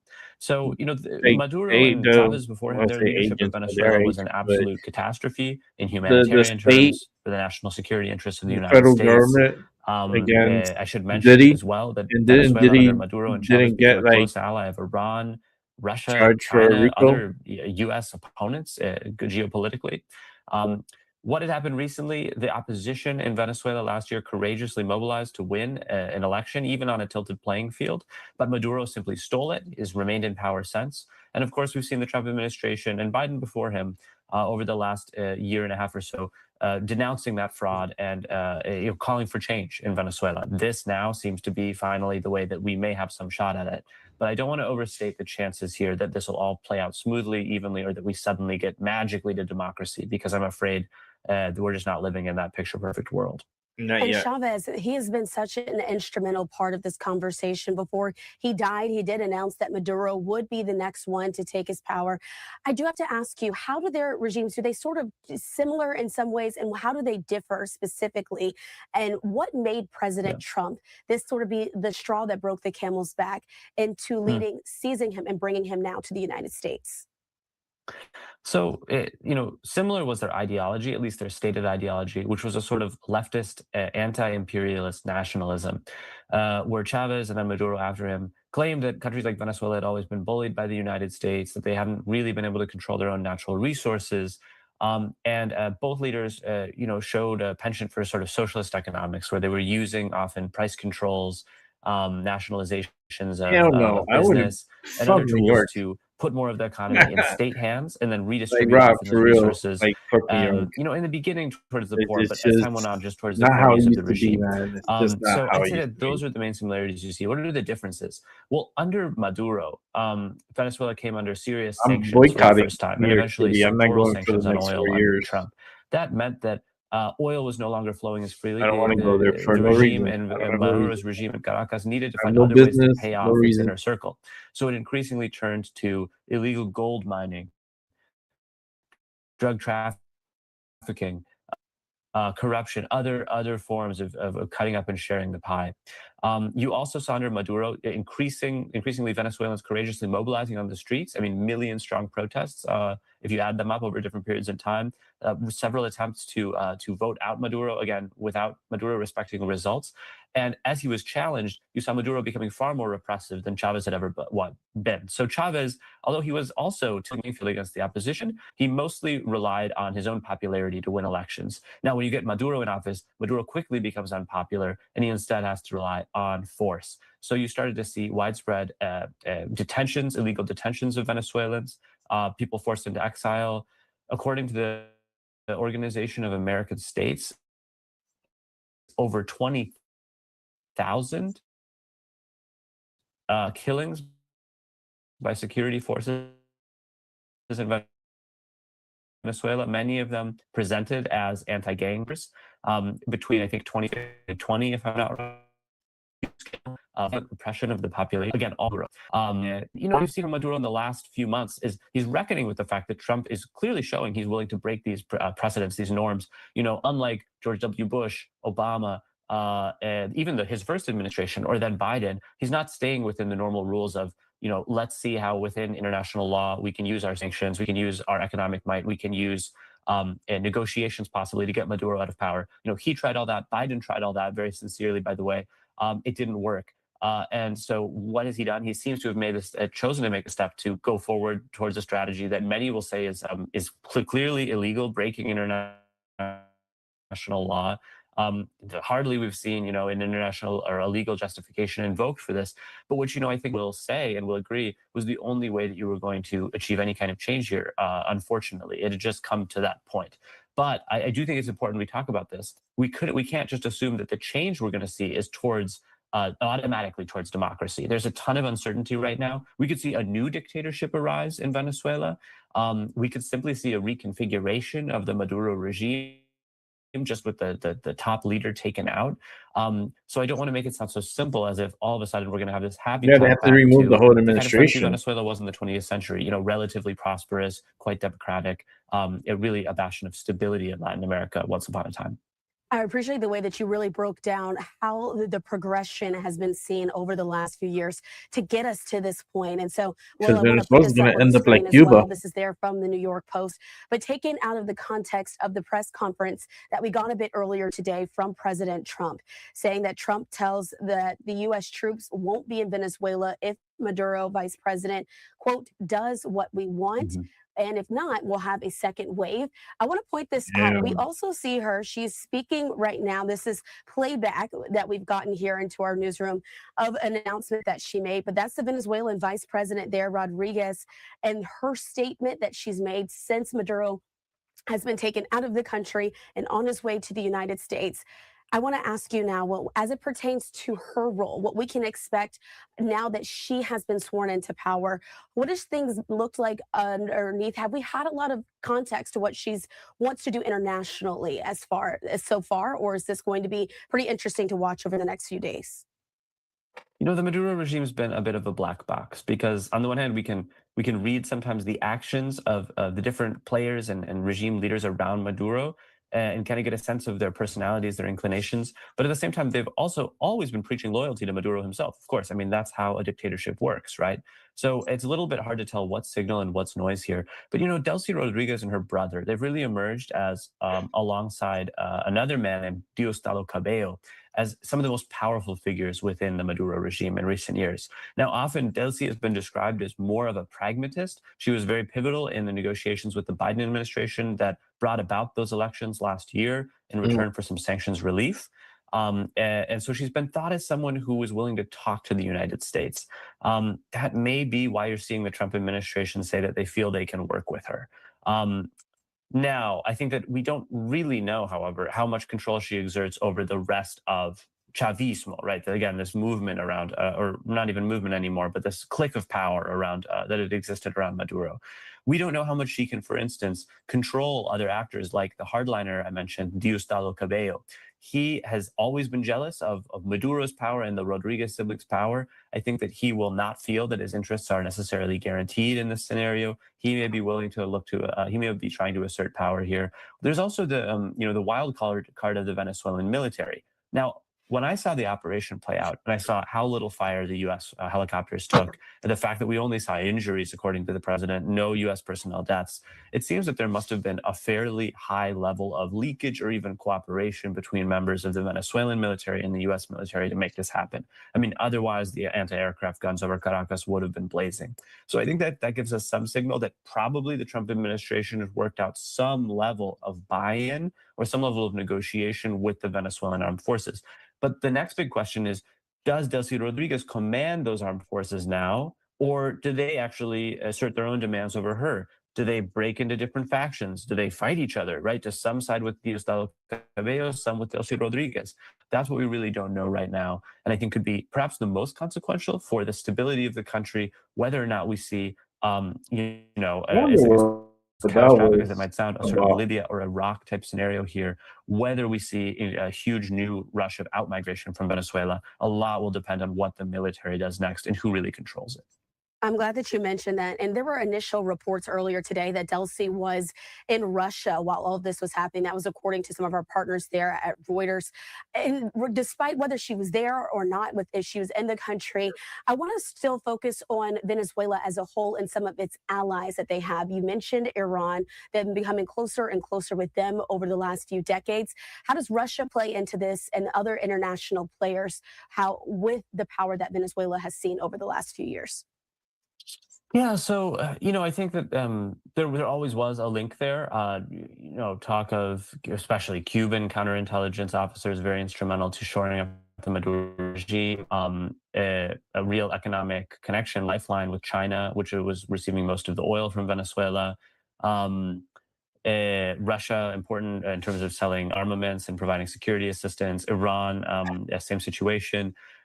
So those connections were all real, but often they were overstated, right? So often you had, I think, commentators trying to play up this idea that Maduro was some kind of indispensable chess piece in this axis of autocracies and that they would never let him go. Okay, well, honestly, I don't think that was ever a good description of the facts here. And it's why I'm not surprised to see that none of those countries robustly intervened here to defend Maduro. In fact, I would imagine, and again, speculating, but I'd imagine that he was calling on their support and they simply didn't show up. So for all those countries, they know Venezuela is a country in the quote unquote America's backyard. That it's much more important in many ways to the United States than it is to them. It's nice if you can have an ally there who can poke a finger in the eye of the United States, but it's not indispensable. For China, if there is a serious redirection of the oil out of Venezuela, which we don't know that will be the case yet, but if for some reason China was less able to access that oil, yes, that would be a blow. But to the other countries, what do they lose here? They lose essentially what was a nice platform for being able to antagonize the U.S., cause it a bit of trouble in its own neighborhood, but which really wasn't an indispensable ally for any of them. And so I think that that's why we're seeing, those countries from what we've seen so far, not really do anything, not really put their money where their mouths have been, and step up to try to preserve the status quo ante in Venezuela. And I want to put this up on the screen. This is from Keir Starmer there, the Prime Minister in the UK, saying the situation in Venezuela is fast moving and we will establish all the facts and speak to allies. Our embassy in Caracas is working to ensure all British nationals in Venezuela are supported. And so, well, I want to ask you this as we're talking British about nationals in maybe Venezuela the biggest are piece supported. of this all. President Trump was very vocal today in his press conference talking about the oil. We've alluded to it several different times, but we do know that Trump has said that Venezuela, which has the world's largest known oil reserves, has, quote, stolen U.S. oil, citing the seizure of equipment following Venezuela's oil nationalization. And so the president said that the U.S. would restore Venezuela's oil infrastructure and compensate U.S. companies that lost in the seizures. Can you explain to us a little bit more of the history of Venezuela and these oil reserves that they have, and how that change has gone from other international players to the nationalization, and what President Trump truly wants to do with those oil reserves there in the country? Yeah, so as I mentioned earlier, under Hugo Chavez, that leftist predecessor to Nicolas Maduro, who governed in the 2000s, he was really operating under the ideology that Venezuela had not benefited enough. It had not been, benefiting on such enough favorable terms from its oil that really it was U.S. companies capturing too much of the profit. And so his response was to nationalize. Now, it wasn't so cut and dry as he simply moved in and seized the assets, right? There was some of that, but there were also a legal arbitration process. There were huge payouts to some of the oil companies evicted. Ultimately, though, you saw ExxonMobil and ConocoPhillips out of the country, and you saw Chevron, the U.S. oil company, on and off remain. And what had happened more recently is that there had been a special license created for Chevron to continue pumping oil in Venezuela despite the sanctions on the country's oil sector. So you still had, and you still have up to this present day, about a third of the oil pumped in Venezuela is being pumped by Chevron, a U.S. company, right? And it's being exported to U.S. refineries on pretty favorable terms to the United States, and partly because of a renegotiation of that license by the Trump administration since Trump came back into office. So it's not that the U.S. is simply out of the country. Again, it's still a pretty major player, these U.S. companies, in pumping oil. But I think Trump wants to see it become the only player or the dominant player. to have more ability to hold leverage over the terms on which Venezuela sells its oil to China and other players around the world. Now, you mentioned the reserves, and that's important, right? It's the fact that jumps off the page that Venezuela has more oil than any other country on earth. But I do want to underscore that because of years of neglect, corruption, and yes, those sanctions, Venezuela currently pumps less oil than Colombia. I mean, its neighbor, which has because they far don't have the smaller equipment. reserves, it just has a They much don't have the better proper run, equipment. more professional The U.S. has it. oil industry. So you're going to need billions of dollars in investment, years of work, and also a baseline of That's political great for stability those in who are Venezuela in that to begin field. to start pumping on Oh those man, massive levels that I that's think the lucrative president right is there. That's a lot interested of in. money. So none of that is going to happen overnight.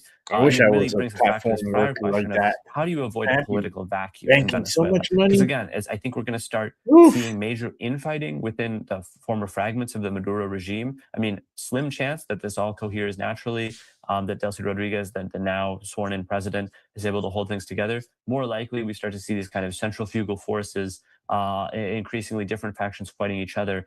And how is Trump going to be able to deliver on his oil pledges if that happens? I mean, that's what we should be watching next.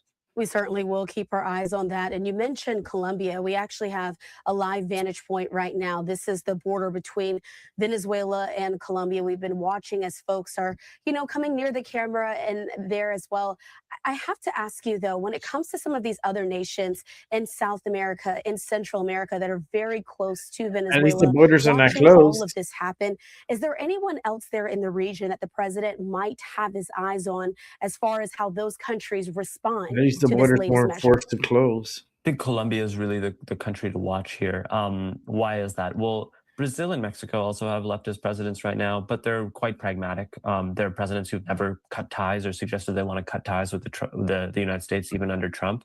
In fact, the president of Mexico, Claudia Sheinbaum, has quite a cooperative relationship with Trump, although he just did use some pretty aggressive language about Mexico in that press conference. So I think really Colombia is the wild card because its leftist president, Gustavo Petro, is himself a loose cannon. In many ways, he might sound like a familiar figure. He mostly announces his policy decisions on social media. He doesn't really consult his advisors. He often plays them off against one another. He's very improvisational. He's a showman. Right. So that creates a real ability to create a sort of a combustion reaction, I think, with our president, Donald Trump. In some ways, they mirror each other's personalities, and I think it can lead to escalation. So already, we've seen President Petro in Colombia, kind of setting himself up as the 30%. mouthpiece, briefly, of the I would Maduro go a little regime, higher. publishing its I official would go statements like when it was under 40%. fire. He's denounced I'm the just hits saying on because that Caracas would lower our very boldly. gas I think he's talked prices about breaking and off, our even heating further breaking prices, off everything Colombian will security go down. cooperation with the U.S. And keep in mind, this is the country with Like which we we're have looking the like deepest, $1.25 in many ways, most a critical gallon if that security was alliance to in the happen. entire hemisphere. It's a major non-NATO Maybe ally. $1 a gallon. I think the fallout there could really be massive. Colombia is also heading into its own presidential elections in May of this coming year, one that Marco Rubio, Secretary of State, and Trump himself have a very close eye on. They would like to see a conservative right-wing candidate triumph there. Currently, although it's very still early, we're actually seeing Petro's chosen leftist successor leading in the polls. So I think that's the country to watch. What happens to our security relationship, which we need to do our basic everyday counter narcotics operations we do across the hemisphere. What happens with the Colombian election? Does the Trump administration make a very aggressive our move to gas intervene? prices Do we down see the military days. strikes on We'll be Colombian hard filling up targets, like which is something that President Trump has talked about? 45, I think all of that a is very gallon. much at play here. It is all interesting to see how it's unfolding there in the region. We Will would probably Friedman be here getting with the paid Council on Foreign Relations. to take the Anything fuel. else that we didn't Like, touch look, on that man, we we should be have to paying give it attention away to in these because we next just few have so days? much of it. Look, I do Here, think I'd be take remiss the without gas and here's stating $20. that we have to think about what this Can you means for imagine us that? domestically, and we also need to think about what it means for global order, Go to the gas for station, the you shape get of the paid. world. So domestically, What a I think role you're going to see a reversal. number of Republican lawmakers, and of course many Democrats, criticizing this as a clear breach of what the Yeah, Constitution says imagine about Rob, lawmaking 50 cents powers. a Now, I know gallon the Trump again. administration has already said Oh, that they conducted I haven't this, seen that this since I was a rendition or kid. this capture of Maduro, his arrest, Since I was like in order a to youngling, prevent like a an little imminent youngling attack or in invasion of South the United Florida. States. We're going to see, I I have to say haven't they seen justify the that. It's prices. really not credible that It's been Venezuela is climbing planning anything of like the my sort. whole It was life. not a powerful enough country to even consider that. But So I during think my we're going to years, see I remember the Congress, gas prices really were around push right 50 now to cents a define its gallon. role. Does it still claim